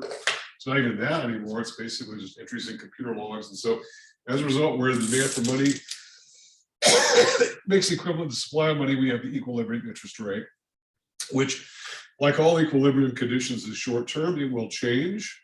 And as the supply of money might grow over time, and we'll see the interest rate fall, and we'll see that happen here when we talk about monetary policy. When the interest rate shrinks, when the money supply shrinks, we'll see the interest rate go up. And we can also see shifts in the demand for money that might be due to things other than interest rates, like expectations and whatnot. And there are some other things, but that's a little bit beyond where I think we want to go. All we're simply talking about here is there's a supply of money is whatever it is, it's relatively fixed at any one time. It will change. It will go up and it'll go down over time, but it will fluctuate. Okay, it will fluctuate. All right, let me see here a minute. I think what I want to do is we're going to take a break now, but I think I'm going to sort of skip slides here a minute. I want to talk about the bond market first, then I want to talk about the tools of monetary policy, mostly because I think it's important to talk about the bond market because we made such a big deal of it in the discussion about the asset demand. I think it's important that we now really, that I clarify, I justify why I'm talking so much about it. So why don't we do that? And then we'll get into the tools of monetary policy. We'll get into some of the graphing on that. And then if we have time, before we leave, we'll talk about what some of the, maybe the challenges and shortcomings are with monetary policy. And then that should set us up. We're probably not going to get to any of the content from chapter 18, but it's a very brief chapter. And I have deliberately sort of arranged the chapterization of this so that if we are running low on time throughout the course, we can always drop off something. Chapter 18 would be that something if it ever had to be that way, but I don't see that that's a real issue right now. So are there any questions for me before we head off to take a break? I've kept you a couple minutes beyond what I ordinarily do. My apologies for that. So, okay, let's take a break till let's say about 7:15-ish. And that way gives us time to make a phone call, do whatever. And we'll come back and we'll pick it up from there. So I'll see you in a few minutes.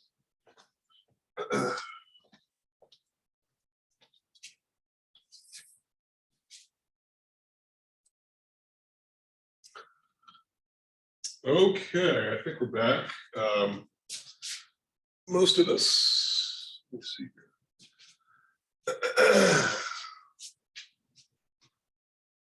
Let's see here.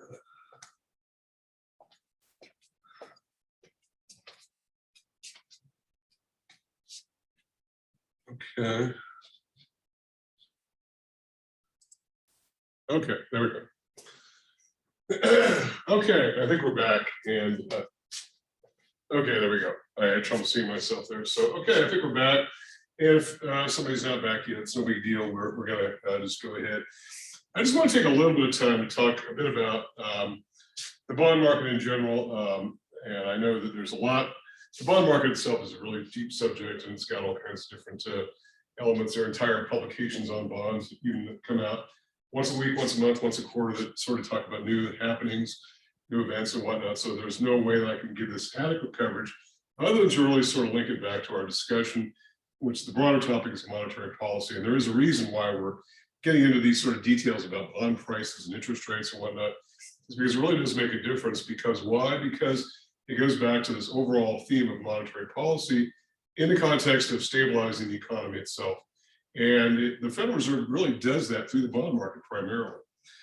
Yes, it's one thing to talk about, okay, the Federal Reserve printed $50 billion of new money in the last week. Well, they didn't really print it so much as they did, they simply created it. But how did they create it? They intervened in the bond market in order to do it. And that's really the key thing, that's really the key takeaway. So understanding about how these dynamics work, just a very quick and dirty basics, I think is going to go a long way for us to understand what's going on with regard to that one particular tool, because we'll spend a few minutes on this, then we'll get into the actual tools of monetary policy that are at the disposal of the FOMC, that body within the government, within the Federal Reserve, that has the authority to conduct changes in liquidity to alter the economic performance to achieve that main goal of non-inflationary full employment. So if we talk about the percentage rate of return, we've talked about the interest rate, but the interest rate itself is sort of a bit misleading, because we could say there's an interest rate on various things, including the Fed funds rate, but here we're talking about really what is described as the percentage rate of return on the bond. Usually we'll put the little subscript C here because it's related. It's a function of the coupon payment, which I'll get to here in a second. And it's always expressed on an annualized basis. So everywhere in economics and finance that I'm aware of, at least, whenever we talk about the interest rate or a return on something, it's expressed on an annualized basis. So to determine this percentage rate of return, we have to take the dollar amount of coupon payment, that's the interest payment, paid on the bond, which is always expressed as a percentage of face value. And it tends to be fixed. Yes, there are variable rate bonds out there. They're not that common, frankly. The Treasury itself has ones that sort of fluctuate with the inflation rate. They're called TIPS securities. So I do want you to know that they are out there. but it's really not that critical for our understanding. In most cases, what is one of the values of issuing fixed rate bonds is the fact that at least the issuer, which is usually a corporation or a government or some locality, at least knows what the rate of the cost of interest is going to be over the period of time that bond is out there. And we talk about the bond market, we're talking about a global, worldwide market for what are really long-term IOUs. And they're usually expressed in very large denominations, issued by investment bankers for very long time periods. They could be as short as 10 years, they could be as long as I said, 50 years. There are some variable maturities on that, but for the most part, this is a fixed dollar amount. Where does the word coupon come from? It's sort of an old school term, frankly, because when bonds were first issued, they used to have little, there would be the bond certificate itself, and little coupons out to the side here where you could clip them and then turn them over to your bank, and they would go collect them from whoever was paid, whoever was designated, usually a bank. That would pay the interest on that, and they would just send it back to your bank, which would credit your account, and the coupon would be simply just a way of you collecting it. So usually every 6 months, those bonds would pay interest. And I can remember even when I first started banking, there were people who had lots of bonds would sort of take an afternoon and sit in their safe deposit room and clip coupons, and then have a big stack of coupons they would turn over to us, and we would turn them over to whoever would go to collect that money from the issuer of the bond itself, whether it was a corporation or a school district somewhere or a state or government, local government, whatever. So these are fixed in amount. The bond price itself is not fixed. The bond price can fluctuate. When we say this is a percentage of the face value, bonds tend to be issued with a face value of around $1,000. And so when they're issued, one of the chores, one of the tasks, the responsibilities of the investment banking firm that issues those for the very first time is to try to get this rate of return equivalent to what's expected, so that the price of the bond is going to come out to be close to the face value. So it usually starts out around 1,000. The face value will always be 1,000 because that's the maturity value. And so even if you buy it more or less than $1,000, it's going to be worth $1,000 as that thing gets to its ultimate maturity. Okay. So if we have, say, a bond that pays 6% or 0.06, right? Then we would expect that bond to pay $60 annually and $1,000 on the price of the bond. So if there was no price change in the face value from the bond price, then 60 over 60 over that, $60 divided by $1,000 is going to give you the expected yield. But what happens if interest rates change? Okay, now interest rates have gone up in the economy, right? So what was 6%, which is basically 0.06, now rates in the economy are going up to 6.375. Okay, in other words, 6 3/8% on bonds of a similar quality and maturity, and bonds are sort of ranked based upon their safety and whatnot. So in this case, you're going to have a yield of 0.06375 that's expected. You're still going to get the same $60 because that's fixed. Remember, that's the value. But investors aren't going to want to pay $1,000 for that. They're going to pay somewhat less, because why would I want to pay $1,000 for a bond that pays 6% when I could pay $1,000 for a bond that pays me 6.375%? The only way I'm going to buy this 6% bond is if I'm going to pay less. And so as a result, I'm going to pay $940. And that's what's going to bring me back to that equivalent yield. This is why bond prices fluctuate. This is fixed, but this is not. This is why bond prices change. And because this changes, then this changes. So the yields on these differ. But once you've locked into it, if you hold this all the way to maturity, it will pay you $1,000. And so of that $60, some of that discount is actually interest, and it's taxed as interest, it's recognized as interest.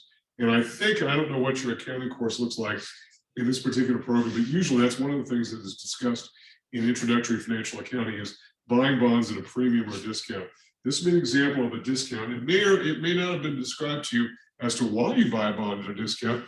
So here we're describing it's because of the fact that interest rates have risen since the issue of this particular bond. And so for anybody to want to buy a 6% bond, they're going to want to pay less because they're only going to get $60 a year. The other 60 they'll get on the back end over time as that thing matures. It's usually not one bond. Usually they're buying multiple collections of bonds at one particular time. Also, as the closer this thing gets to maturity, this thing will go up simply because of the fact that the mathematics on this will change as you get closer to maturity. But that's another issue altogether. Okay, so we're saying that if a bond is issued and if the bankers got it just right, where the face value and the price are the same, then it's going to be whatever the coupon, whatever that interest yield is going to be what was intended that matches that $60 coupon on a $1,000 face value. So we'll trade at the face value, which is $1,000. But if interest rates go up, the bond price does what? Goes down. This is an important thing to know about. The rate is going up, or the yield is going up, and the bond price is going down. That's an important issue to know. Now, what about if rates had fallen since the issue of that? And so as a result now, let's say that yields on current bonds of the same quality are 5.56%. 5.6%. So as a result, what do we have now? These bonds are still going to pay 60, but now, if interest rates have gone down, why would I want to pay $1,000 for a bond that only pays 5.56? If I wanted to do that, I would, but instead I'd rather get a bond paying 6%. So I'm willing to pay more for that. And so as a result, I'm willing to pay a premium, and that's the price that makes equivalent that rate of return. So if the interest rate has fallen, the bond price has gone up. And the important relationship is the inverse relationship between interest rates and bond prices. If interest rates go up, bond prices fall. If interest rates go down, bond prices go up. And that is something that one should know about because it's an important relationship. And when I say interest rates, I'm talking about interest rates in the economy generally. And this is important because it's going to make a big difference when we start talking about monetary policy and how effective it is. And these dynamics are obviously well understood by the Federal Open Market Committee because they're the ones who've got to intervene in bond markets in order to achieve either an increase in the money supply or a decrease in the money supply, depending upon what the objective is at the moment. So anyway, this is not really some sort of introduction to finance or whatever, but it is sort of an illustration of why you would buy a discount or a premium. It's because of the interest rate environment that's going on. These move inversely. You can say the same thing about stocks, particularly preferred stocks. And then fixed rates of return, the same kind of relationship. The difference in stocks, though, is that they've got a lot more influence. Things like earnings make a lot bigger difference than a lot of other variables like interest rate. Okay, so and again, the stock market itself is sort of its own little animal, and we tend not to get into it very much in this class. But the bond market is important mostly because it's a very large market. It's worldwide. It's very liquid, and as a result, there are a lot of actors in it, and it's got a lot to do with how intervention in the financial system is done through our Federal Reserve. Okay, which is why we need a central bank, and which is why previous attempts to have a central bank that were dissolved tended to end up in bad results. And so we're making the case that central banks are important, that they matter, and that we want to happen. Okay, so questions about any of that. All right. Well, let's talk about the tools of monetary policy. And what are the tools that are at the disposal of the Federal Reserve in order to make these changes in the money supply? So let's sort of sketch them out here. I know this is, some of you may have already been reading ahead, maybe some of you not, but it doesn't really matter. Let's talk about the tools of monetary policy, that is, as conducted by the Federal Reserve. Okay, so there are really three main tools, and we'll talk about these individually here. So let's talk about the tool, and we will talk about the direction of monetary policy that is intended based upon the direction of the tool. Okay, so the direction of monetary policy that's intended with the tool itself, direction of monetary policy. We will see the impact of the tool on the broader economy. That is what is expected to happen, right? In other words, what we are expecting to happen is necessarily a change in the direction of that particular tool, right? And then the change in aggregate demand, which results from it. And then the discussion of the overall effectiveness of that particular tool itself. Okay, so it's a fairly broad spreadsheet that's laid out here. I don't know if it's perfectly straight, but let's talk about these tools individually. And so we've got three main ones. Let's just start with the one that's most basic, and which is the oldest, and it's called the required reserve ratio. Required reserve ratio. So sometimes simply known as the triple R, because what it for required reserve ratio, obviously, What is it? So we talked a bit about this idea of reserves, bank reserves. So what are they? They're when you make a bank deposit, or anybody makes a bank, it should be ratio. It's a percentage basically. Okay. So when you make a bank deposit, your bank will take a portion of your bank deposit and create a reserve with it, some of which is required to be set aside on deposit at the Federal Reserve Bank, upon which it's a member. And that money can't be loaned, it can't be invested. And up until, well, really about around 2007, that bank couldn't even earn interest on that money. This is basically money that was taken out of the game and put on the bench, in other words. It couldn't be put into play, it couldn't be loaned, it couldn't be invested, it couldn't do anything. And initially, the purpose of the ratio it has changed over the years. When it was first created back in the 1860s, it was during the Civil War, and there was a major piece of bank legislation called the National Bank Act, which is why we have today national banks, First National Bank, etc. And it was really an effort to try to get control of the money supply because the Civil War required a strong monetary system because the government was just simply borrowing a ton of money in order to finance the war. And so it needed strong oversight and a strong banking system. And so the reserves were there really to prevent against bank runs. And the whole idea of bank runs is simply this: if everybody wanted their money out of the bank at the same time, it would be chaos. It couldn't happen. So if everybody went to the bank today and said, I want my money back, I want it now, it's not there because some of it's been turned into loans, some of it's been turned into investments. They can't just turn it into a cash right away. So to solve against part of the problem of bank runs, some reserves were set aside so that some of these depositors could be satisfied, at least in the very short run, until the panic eased. And frankly, we haven't seen these sorts of bank runs, these sorts of panics in a very long time. I think during the financial crisis of 2007, 2008, I think there was only one, and that was at a savings loan called Washington Mutual.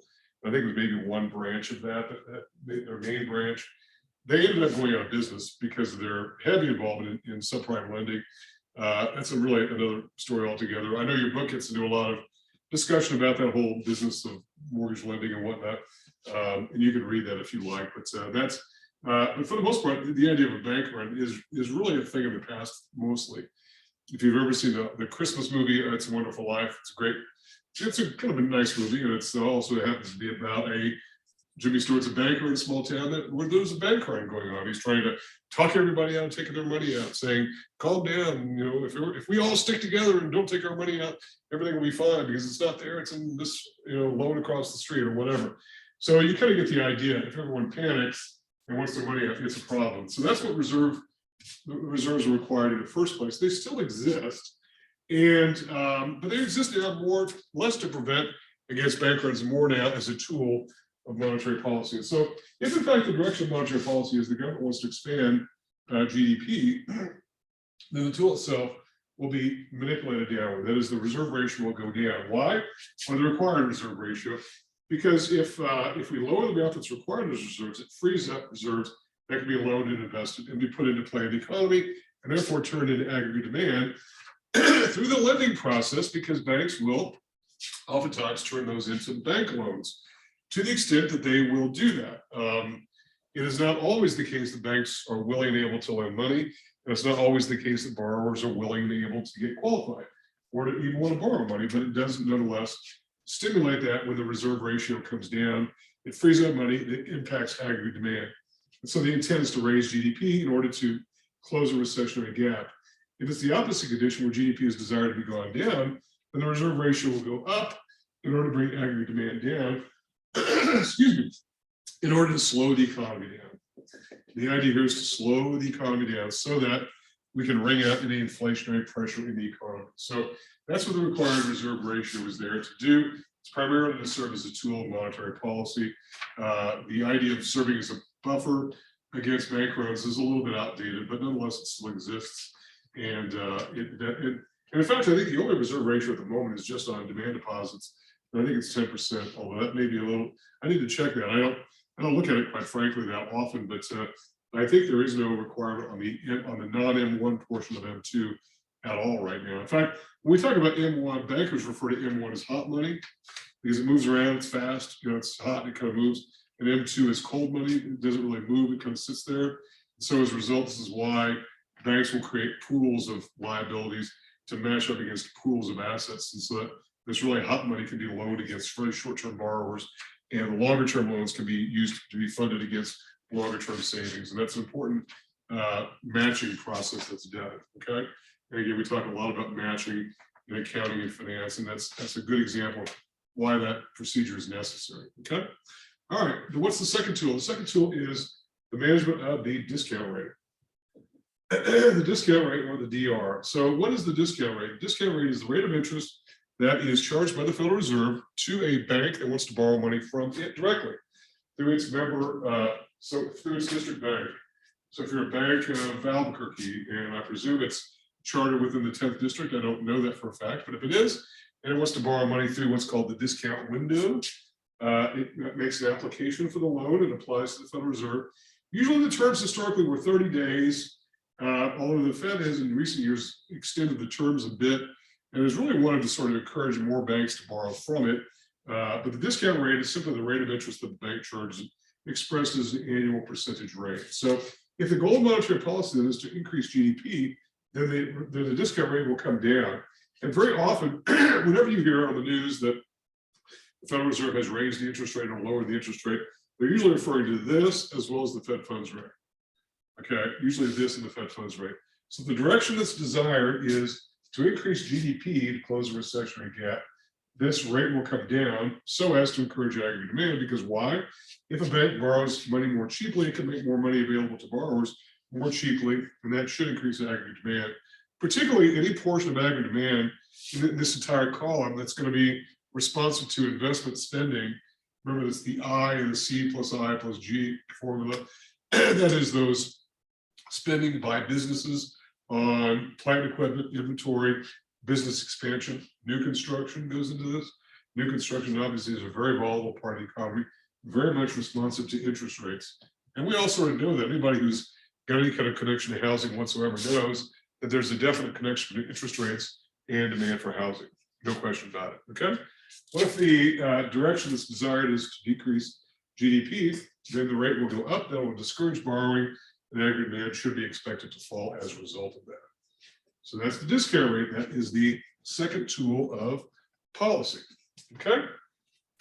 Questions about that so far as to those first two tools of policy?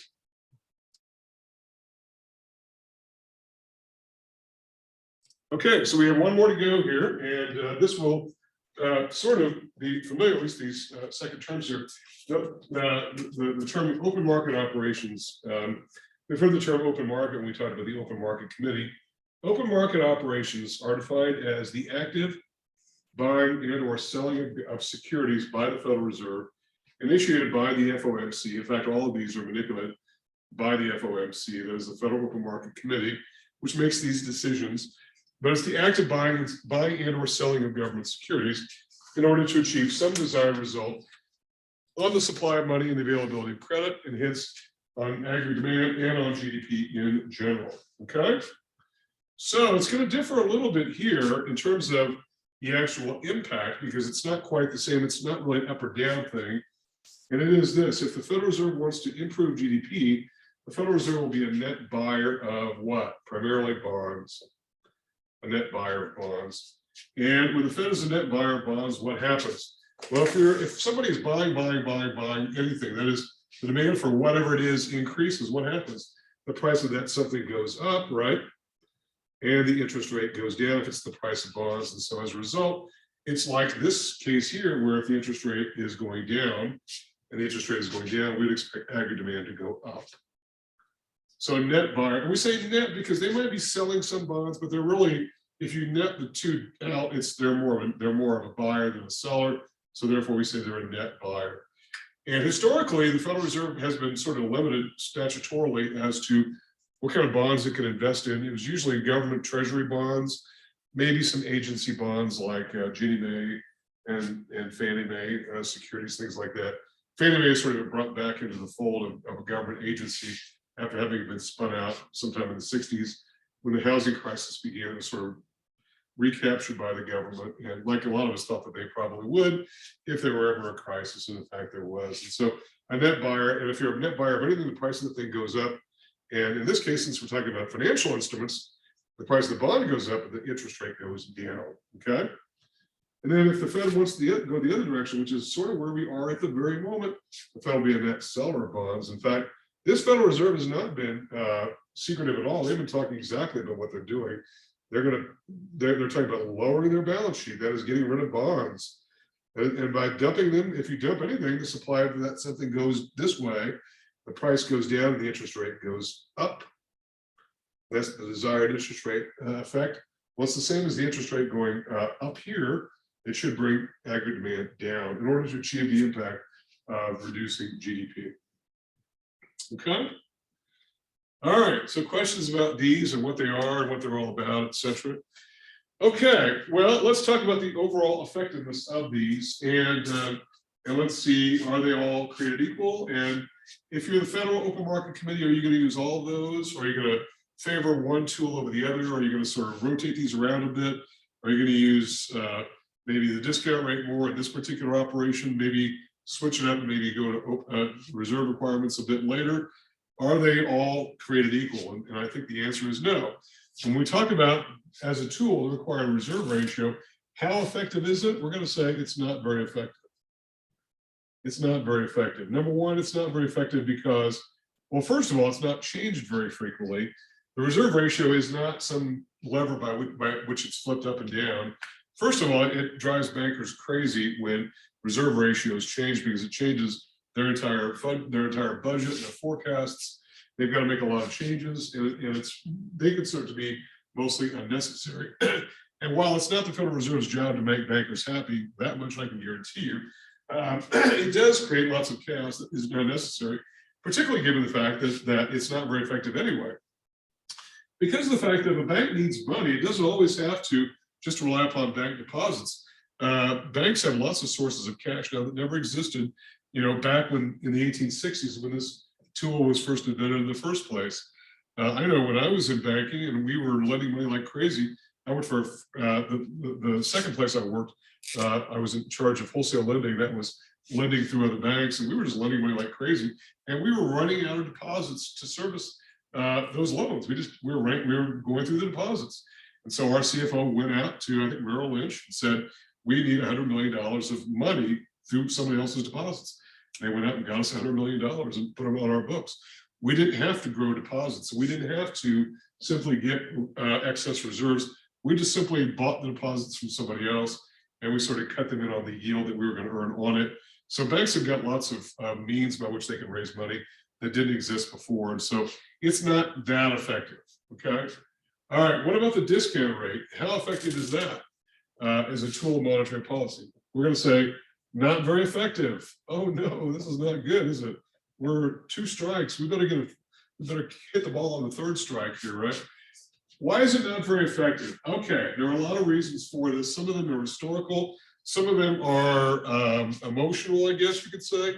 And that is the fact that the discount rate is mostly symbolic. When it changes, it's mostly symbolic. It really signals to the world what direction the Fed would like interest rates to go, which is why it's usually accompanied by the Fed funds rate changing, which is very effective, which is done. And by the way, it's not on this list here at all. You might say, wait a minute, you've been talking about the Fed funds rate. That is this interest rate of bank between bank. Why aren't you talking about it here as a tool? And the reason is it's not considered a formal tool of monetary policy because the Fed only influences it. And it's not the Fed's money. The Fed can't make banks lend back and forth to one another if they don't want to. And by the way, during the freeze up of liquidity in the financial crisis of 2008, banks didn't even want to lend to each other through the Fed funds mechanism. That's how frozen up the system was. Remember, liquidity is what greases the wheels here. And if the oil pan is frozen in your car, to use another automotive metaphor that we can't resist, then the car doesn't run. And so we can't have an economy that runs when we don't have that. So the Fed funds mechanism is really not under the control of the Fed. They only influence it by sort of setting the target rate for those interest rates. But the Fed can't make banks borrow, they can't make banks lend. So, and that's one thing that we have known about for a long time, is that they really can't. If anything, they can tell them not to lend, much more than they can tell them to lend. There was a time in the late 70s in which banks were discouraged from lending.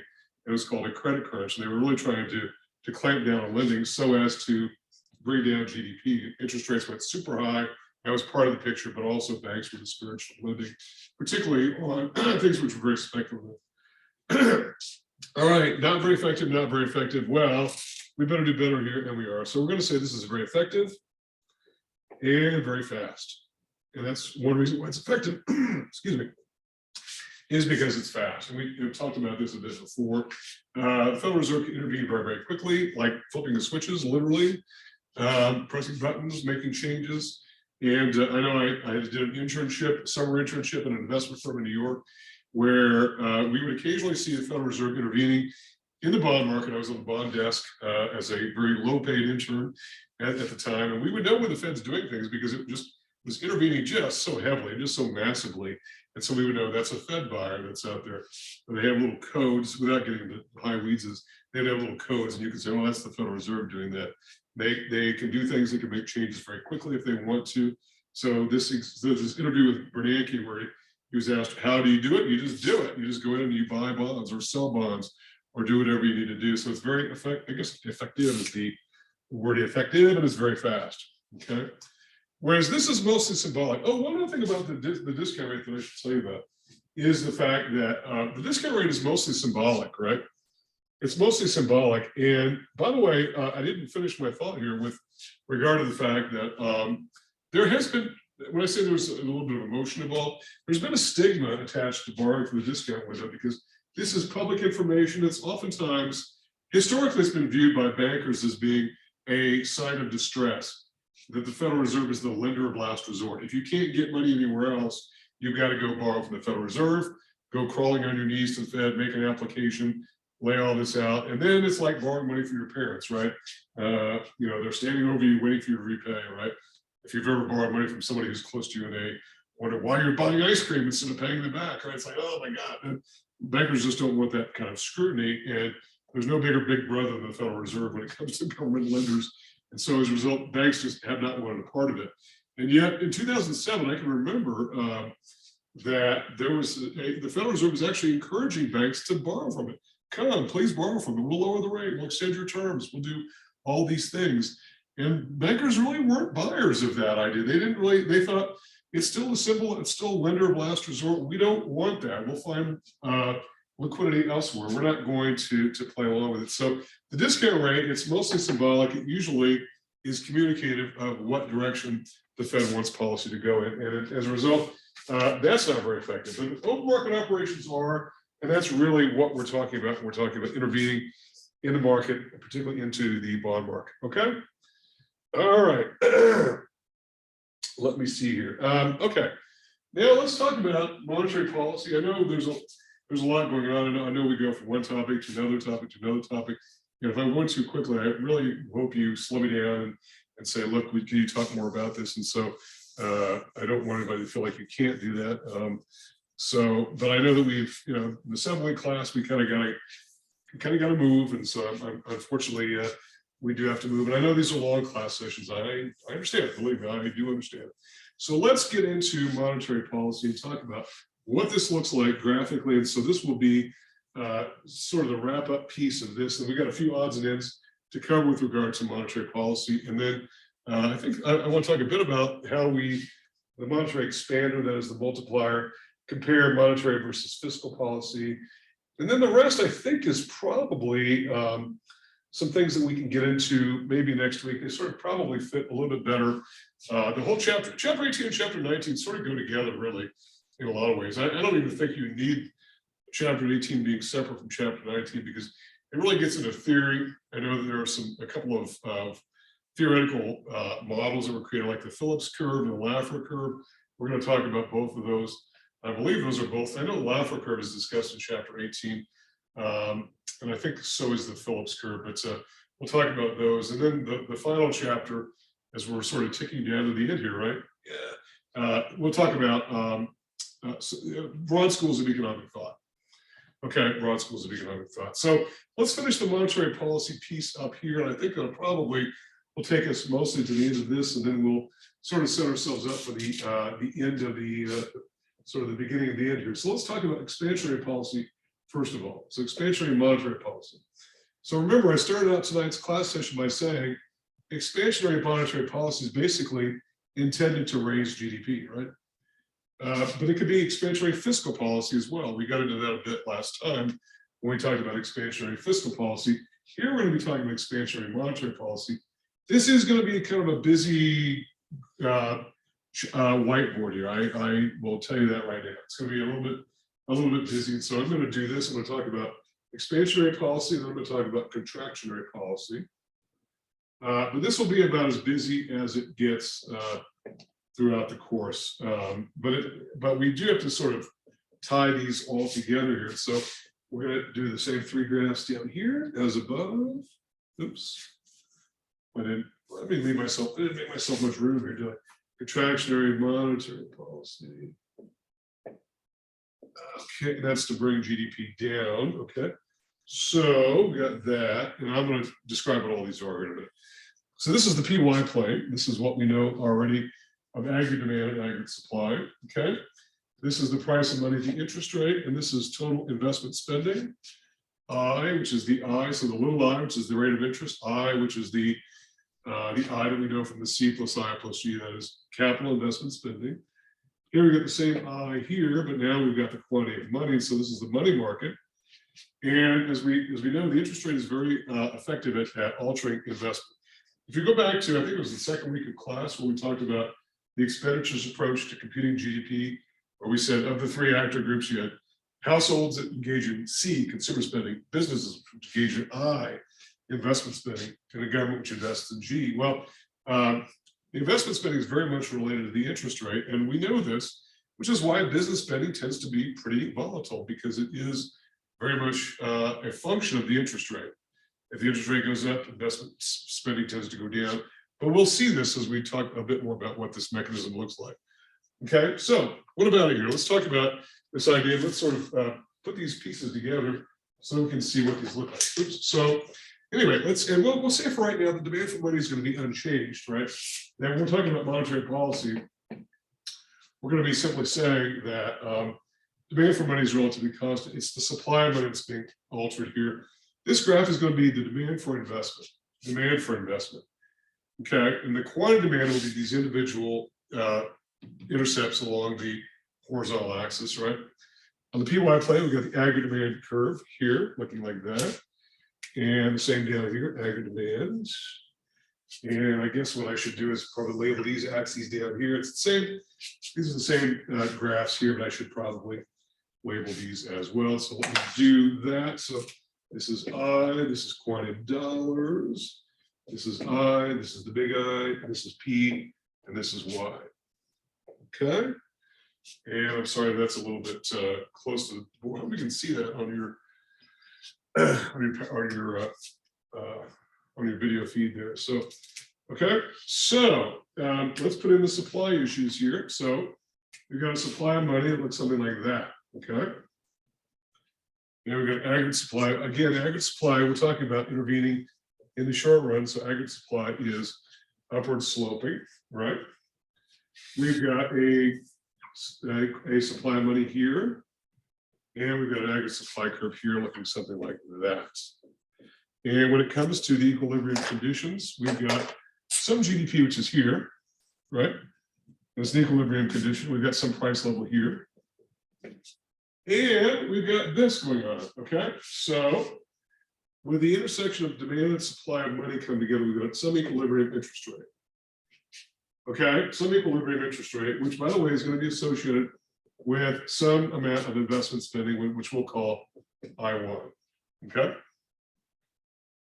All right, and then we'll call this SM1 because this is the initial beginning of the expansionary policy. So I know this is kind of busy. There's a lot going on here, but let's talk about what these are. Hopefully, as busy as this looks, it looks worse than what it is. Kind of like getting your tooth pulled. It sounds grotesque, but it's really not that bad. But it's always easier for somebody else to say. So if the Fed wants to increase the GDP in the economy, for whatever reason, maybe we're in a recession, likely we're in a recession, that's why they would do it in the first place. And so what would the Federal Reserve do? They would probably do things like increase the money supply in order to make it more available. So the money supply would shift to the right. We would expect to shift to the right the money supply by doing what? By buying bonds, probably. and by buying bonds, the interest rate would go down. So remember, the piece that we need to include here is this. That is, if the interest rate is going down, right, then it must be the price of bonds is going up. It's because the Federal Reserve is buying bonds. It's buying bonds, and so as a result, bond prices are going up because they're net buyers. They're driving the interest rate down. As they drive the interest rate down, investment spending is expected to increase because, again, it's the most volatile piece of aggregate spending in the economy. And as a result, we would expect aggregate demand as a whole to shift to the right. Because why? Because remember, aggregate demand is composed of what? C plus I plus G plus net exports. And so as a result, what do we end up having? We end up having the achieved effect of going from some Y1 to Y2, which we presume is somewhere near full employment. We may get a little bit of inflation in the picture. That's possible. That's really not that's sort of a trade-off. And I'm going to sort of come back to this. We've talked about this before, this idea of demand pull inflationary pressure. We're going to sort of come back to that a bit when we talk about what's called the Phillips curve, because there is a trade-off. How much less unemployment do we want, and how much more inflation are we going to put up with in order to accept that? It's playing out in our very eyes right now, right? We know we've got a very low unemployment rate. We've got very high inflation. So as a result, if we want to take inflation down, we've got to probably increase the unemployment rate, unfortunately. That's not what a lot of people want to hear, but what's the solution to that? When we're at or below full employment, and that's the issue. Now, if it's the other connection where we have got unemployment, we're willing to accept maybe a little more inflation so that we can get more people working. And we may be willing to tolerate that. I think right now we're in the opposite condition. We're probably more down here, okay? So I don't want to focus so much on the inflationary bit of this, more about how we go from money manipulation to the interest rate mechanism to what it looks like in the actual economy itself of aggregate demand and aggregate supply. So remember, we've got the money market and we've got the market for goods and services. And so now we've tied together these elements of the fact that we've got two economies, really. We've got a so-called real economy of supply and demand of goods and services, and a so-called money economy, which is basically just pieces of paper that the Federal Reserve is managing, and they're increasing or decreasing it based upon what their desire is. And we've said that the most effective tool is open market operations, intervening in the bond market, buying bonds, and as they buy things, the price of those bonds goes up. As the price of anything that happens, when the demand for that thing is shifting, the price goes up, but the interest rate on those bonds falls. And as the interest rate falls, investment spending goes up, raises aggregate demand, raises GDP, mission accomplished, okay? Except for maybe the inflationary bit that we get as a result. And I do think that you can make a strong argument that all of the stimulus that we've been pouring on the economy has probably contributed to higher prices. And there's a pretty good argument for that. But as I mentioned last time, there's probably both an element of shrinkage of supply that started this whole thing when aggregate supply was shrinking, but now it's probably been overtaken by an increase in aggregate demand. So in some ways, this inflation, which we've had, which is higher than what's been in 40 years, is probably a combination of both. I think that's one good explanation. Okay. Then what about the bottom portion here where we have contractionary policy? Okay. So we start with some money supply one. We're going the other direction. We're trying to bring GDP down. So we've got some interest rate here, which is, by the way, these are equilibrium interest rates. We're saying these are imbalance within the market. So we've got equilibrium interest rate, which we'll simply call I1. And what if the government decides it wants to shrink the money supply in order to bring the economy to some sort of softer landing, hopefully, right? Well, the goal here was to increase the money supply. Here, the goal is just the opposite, to shrink it. So as a result, the aggregate supply curve, or the supply curve for money goes this direction, which means that there's less money out there and the interest rate will pop up as a result of that. In other words, the Fed now is doing what? Selling bonds, and as they sell bonds, bond prices go down. As bond prices, I guess I should keep the same methodology. As bond prices go down, interest rates go up. Okay, and it's the same methodology we talked about before. By the way, how does this work? What is the mechanism here? People who are holding bonds on Monday now are holding, or people who are holding cash. The Federal Reserve is they're selling bonds to whom? To whomever, investment firms, insurance companies, corporations, people, whoever. And so if you were holding cash in your bank account, and now the Fed's selling bonds, and they're driving the price down to the point where you say, wow, look at the yield on that, because now it's very attractive. I want to buy it. You were holding cash, now you're holding a bond, and now the money supply has gone down because you've converted cash to bonds. That's the important relationship between the cash market, the money market, and the bond market. They're intimately connected with one another. And by the way, I know that there is a long-standing axiom in banking that if you want to know what's going on in the economy generally, particularly as it sort of manifests itself in the financial markets, you should look to the bond market and pay a lot more attention to that than the stock market, which is a lot of times full of false signals and weird actions and whatnot, and panic and all that. So it's a different sort of market. So the rate goes up, and as the rate goes up, then we sort of this translates then to investment demand. So we have some I1 here, which is associated with some I1. As the interest rate goes up, we would expect the quantity of investment to go down. So the quantity demand of investment will go down as the interest rate goes up. And as a result, what we expect to happen with the initial condition of P and Y, we've got Y1 here and P1. We've got a reduction in aggregate demand from some AD1 to AD2, because what are the components of aggregate demand? C plus I plus G, etc. So we have a left shift in aggregate demand. So AD1 to AD2, that's a 2 by the way. This is kind of small here, I apologize. And as a result, this is weird. And so as a result, we get less, I guess it's right here. We get less aggregate demand and less GDP. And so GDP goes this direction. And then the question is, do we get a reduction in the price level? And we talked a bit about this last time. And we said that there was something called the ratchet effect, which probably says no, that we probably don't get a reduction in the price level, even with a reduction in GDP. And I'm sorry this is so small here, but all we're talking about is a reduction of GDP Y1 to Y2. So we kind of ran out of room on the board here. But as to the question, do we get the reduction in the price level? We probably do not. The ratchet effect basically asserts that prices tend to go up, they tend not to go down. And so as a result, we might get the benefit of a reduction in GDP, but maybe the worst of both worlds, because we also don't get a reduction in prices because of this phenomenon known as downward inflexibility. The prices tend not to go down because of general reluctance to lower prices in general, okay? And wages for that matter.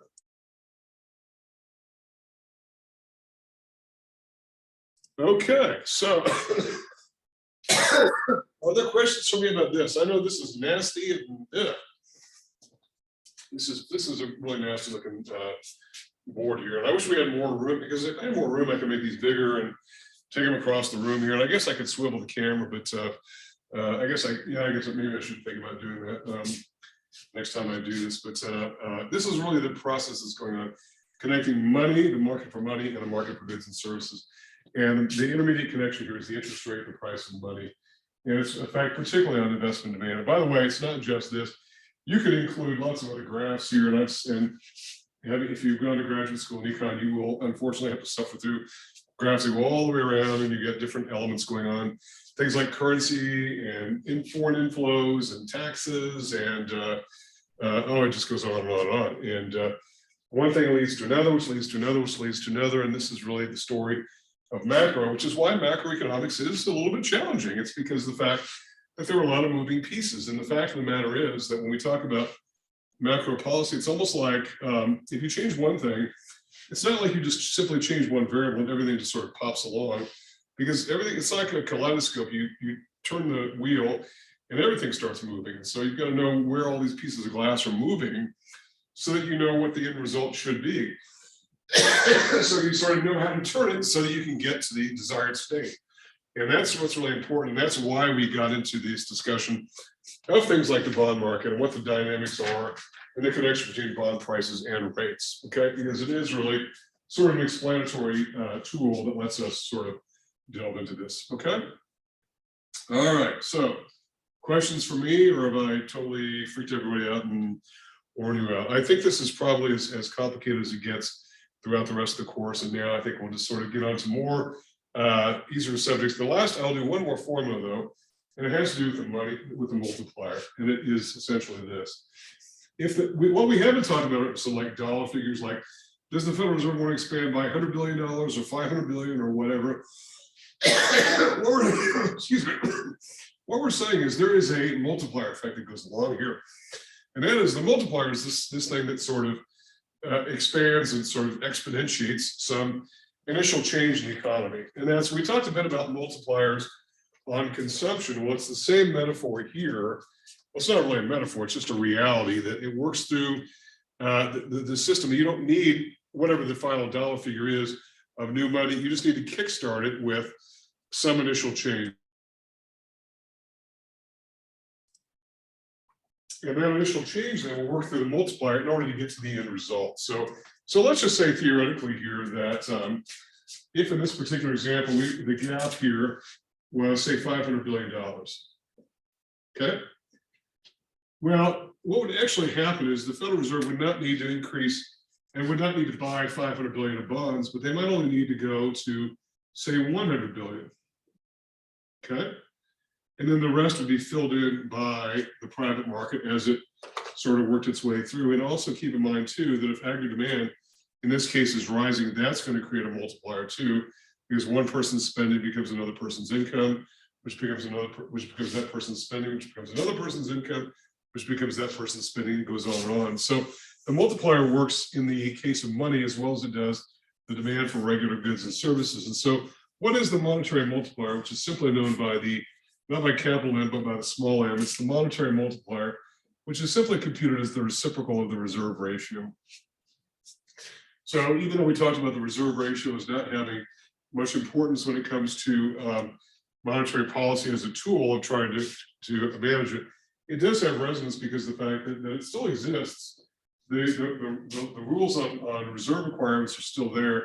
Banks still do have to set aside a portion of deposits or a portion of reserves that can't be loaned or invested. And so as a result, it's reciprocal. And so if in fact the reserve requirement is 20%, right, then 1 over that means the multiplier is going to equal 5. And so that's what we would get here with the multiplier 5. If the government wanted to create $500 billion of new money, it would only have to create 100 billion once it worked through the monetary multiplier. So it's all it is the reciprocal of the reserve ratio. And if the reserve ratio were to fall, say, to 10%, then the multiplier would go up to 10. And if it fall to, say, 5%, then the multiplier would go up to 20. And so as a result, what we've got is this, an inverse relationship between the money multiplier and the reserve ratio. But we already know it's an inverse relationship because the calculation itself is the inverse 1 over the reserve ratio. So if the Fed wants to change this, they could change the multiplier. But what's easier than changing the multiplier is changing the money supply. That's easier. Because why? Because it's really hard to know exactly what this monetary expansion is going to be, but more importantly, how fast it's going to happen. You can rely upon the consumption multiplier all you like, but it doesn't mean people are going to buy and spend. Maybe they don't want to buy and spend. But one thing is for sure, if you are going to buy 100 billion of securities, you can do that. You can do it very quickly. You know that's going to happen right away. And you think the monetary multiplier is going to hold, and it's going to be relatively fast. The money supply moves a little bit faster than the market for goods and services, which I think most of us know now with the pandemic that money moves faster than goods a lot of times, right? But counting on private actors to do the job is part of this skepticism about letting the private economy just on its own solve its own problems. We're going to come back to this again next week when we talk about schools of macro thought, where there is some doubt as to whether or not the private economy can actually solve its own problems without government intervention at all. And that's going to be part of where we end up, okay? All right, so final bit here, and then I think we'll sort of pull the plug because it's probably a pretty good segue. I'll let you read about Fed actions, because some of these now are, I've had these up there for a bit, and it's sort of outdated. I've talked a lot about the financial crisis already and what the government's response to was. Some of these are very specific, like the TARP program, Troubled Asset Relief Program, where banks had bad loans in their books. In other words, troubled assets being loans. TALF, which was a loan facility that was set up. So some of these, even the term quantitative easing, which has really been overused in the last few years. Quantitative easing is simply expansionary monetary policy, but for whatever reason, the financial world has locked on. They just like that term quantitative easing to the point where the Federal Reserve Chairman Ben Bernanke said, look, you can talk about quantitative easing all you like. It's the same as expansionary monetary policy. It's just that somewhere somebody picked it out of a textbook. I think, really, I think it's a little more complicated than that, and have latched onto it. And the press just loves that term, quantitative easing. But now we're no longer in quantitative easing. Now we're in, if anything, quantitative tightening, because we're now going in this direction. But I don't think they like that term as much. So quantitative easing is simply, as Ben Bernanke, the chairman, said, expansionary monetary policy. But it's a term that's heard a lot. Okay. So the last thing I want to talk about is the effectiveness of monetary policy versus fiscal policy, some of which we have already talked about. First of all, monetary policy is faster than fiscal policy. In other words, you don't really have the lags that are going wrong. You've really, particularly the decision lag is the big lag. Remember, if you go back to the discussion that we had last week in dealing with fiscal policy and the material from chapter 13, we said that we had a series of lags being delays, and that is, and they're cumulative, they add time onto one another.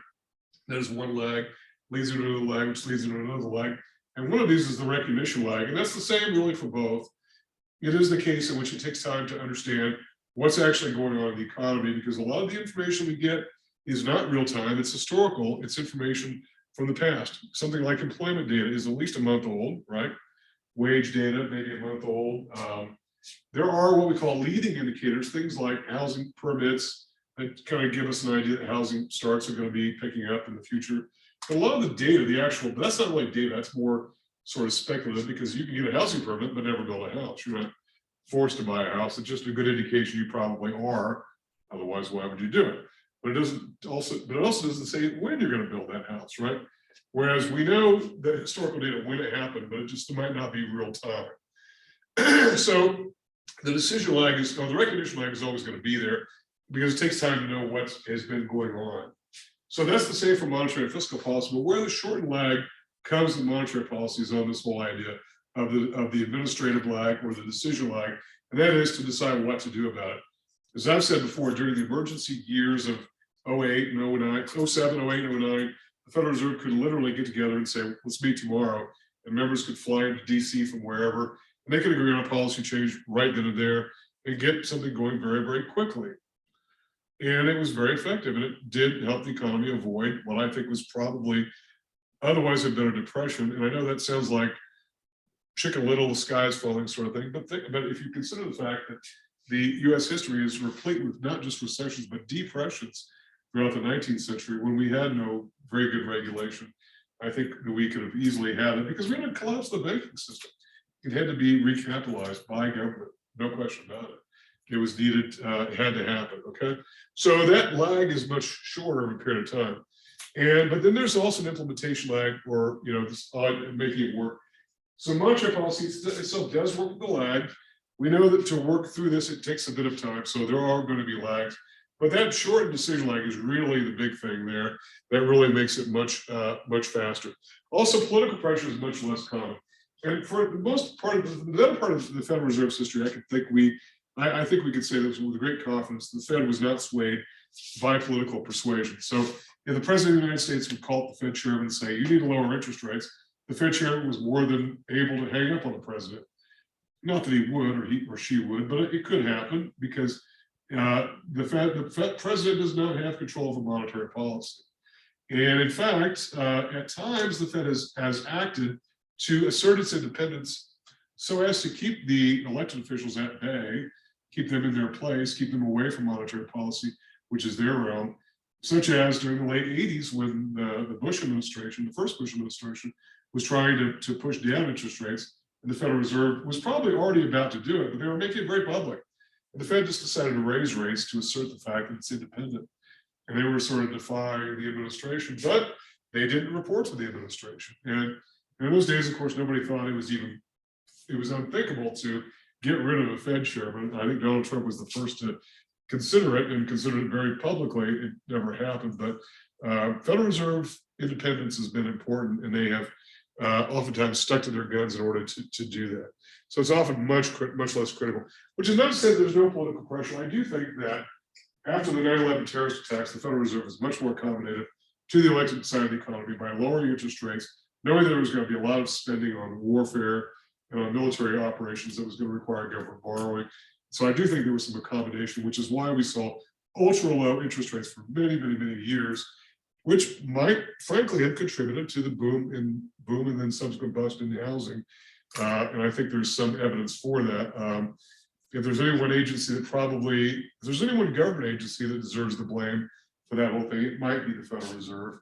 And I think the Federal Reserve itself would have said that. And I think don't take my word for it. You can read Alan Greenspan's autobiography, in which he says, yeah, we really didn't protect the consumer like we could have. So I thought that mea culpa was pretty important. So what are some of the shortcomings? Well, it's easier to reduce the money supply than it is to increase it, since people might not respond to incentives to increase. That is, working through the monetary multiplier often requires people to borrow. And if people don't want to borrow, you can't make them borrow. And if banks don't want to lend, you can't make banks lend. But you can take money out of the economy anytime you want. It's much easier. So it's been described as pulling on a string. If you ever try to pull on the string, it's pretty easy. But if you try to push on the string, it doesn't really work, does it? So this is expansionary policy is pushing on a string, trying to push people along who may not want to cooperate. But pulling on a string is much easier. That is, you can pull money out of the economy much faster because you can just do it right away, and you don't have to, work with the rest of the economy to do it. If you find the multiplier that works both directions isn't working, you can step it up and just take more money out of the economy without worrying about people private actors to cooperate. So it's easier to reduce the money supply to increase it. So that is one particular shortcoming. There's also some occasional ambiguity of what the Fed should do. And look, I think that this is where there have been times, as somebody who's been watching the Fed, having worked in banking, and worked in econ for a long time, I have watched the Fed. There are times in which it's not really clear what they ought to do. In fact, there's considered to be a policy stance that's called policy neutral, where for several years, maybe the Fed didn't have to do anything with regard to monetary policy, just do its normal operations of bank supervision, run the bank, and keep an eye on things and whatnot. But there's no real need to intervene in a great way, maybe just tinker around the edges a little bit. So it's not really clear whether the Fed should be doing one thing or the other. But in the not so recent past, or the not so distant past, there's been a lot of debate as to whether or not the Fed should have acted aggressively to head off rising prices. And I think that most of us in the econ profession have been saying the Fed is behind the curve, and they are, I think. I don't think there's any doubt about it. And I think the Fed, there's been debate within the Fed is, hey, this is going to go away, this inflation is temporary. Others have been saying, I wouldn't bet on that. I think the voices that said it's going to be temporary, let's wait and see, have sort of held the day, particularly since we had the pandemic going on. And by the way, when the first interest rate increase came after 4 years of no increases, in fact, lower rates, that was just around the same time that the Ukrainian invasion happened. I think the Fed really decided, look, we've already been communicating for months now that yes, we will start to raise rates to deal with inflation. But now there's a war going on. What's that going to do? Oil prices and yada, yada, yada. So it's oftentimes not clear what to do. Do we raise by 0.25%? Do we raise by 0.5%? They raised by 0.25% back in March. In May, I think a lot of the speculation is they'll go to 0.5%. I don't know if that's the case, but right now it's not very clear. And I'm not even sure the members of the FOMC know.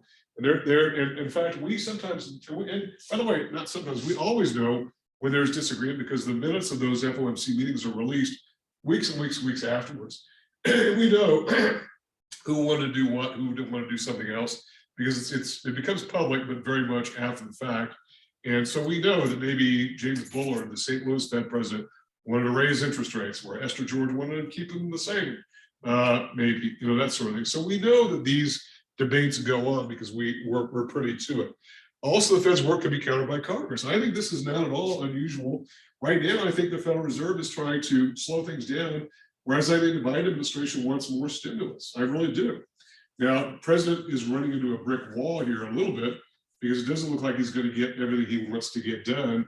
And if he doesn't get it done fairly quickly, he might not get much more done. It looks like the Republicans are probably going to cruise to easy victory in the congressional elections in December or November. I don't know that to be the case, but the way it looks right now, there are a lot of things that are going on that I think people are blaming the president for.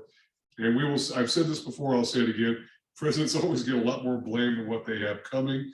but at the same time, they also do take credit for things that they may not be responsible for. So it's not Joe Biden's fault there's inflation. I know there are a lot of people on TV who want you to believe that he had really very little to do with it, other than the fact that maybe got a little bit enthusiastic with some of the stimulus, but that is not really the cause of it. At the same time, he can't really have all that much credit for a very low unemployment rate. The president's really a junior partner when it comes to fiscal policy, because Congress ultimately holds the cards in the deck for the most part. And in monetary policy, he has no cards to play, whatever. And then the last point here is the private actors could attempt to anticipate the Fed's actions and thereby mitigate them. We're going to get to this next week. And that is, there is a school of thought, entire branch of thinking that says that policy in general is watered down because private actors sense what's coming, because it's an economy where everybody talks to everybody, we're all paying attention, we've all got computer screens and multiple computer screens, we're looking around, and that we know what the Fed's going to do when, and so as a result, we will take steps ahead of time in order to better our own position. And so as a result, the effectiveness is sort of watered down. There is a school of thought that goes way back that says the Fed policy is most effective when it surprises the public, when they spring it on people. That's probably true. The stance of the Federal Reserve for the last several decades has been not to do that, because that sort of shock therapy, that sort of throwing you in the deep end, telling you to sink or swim, is maybe not the way we want to do it today. I may have worked back in the past, just like teaching kids to swim by throwing them into 10 feet water. That's probably not a great way to teach a kid to swim either. So same way with the whole idea of shock therapy, surprising people. So, but there is this school of thought that says that because of that, because of all the information we have, maybe it's not that effective. Okay. So I think that's it. I think I hit it right on the button here. I looked at right at 8:20. So are there questions for me about anything? This is probably our most busy night in terms of material, but I think we're where we need to be for next time, and sets us up for the second exam fairly well. And hopefully we'll have some time next week, if you do have questions about anything, to bring those to the class. I'm more than glad to talk with everybody about it. So anybody have anything they want to say before we all go have a cold beverage? Okay. All right, everybody have a great night. If you need me in the meantime throughout the week, let me know. I'm more than glad to be available to you. Otherwise, I'll see you all next time, okay? Bye, everybody. Have a good evening. All right, you too. Thank you. Good night. Good night.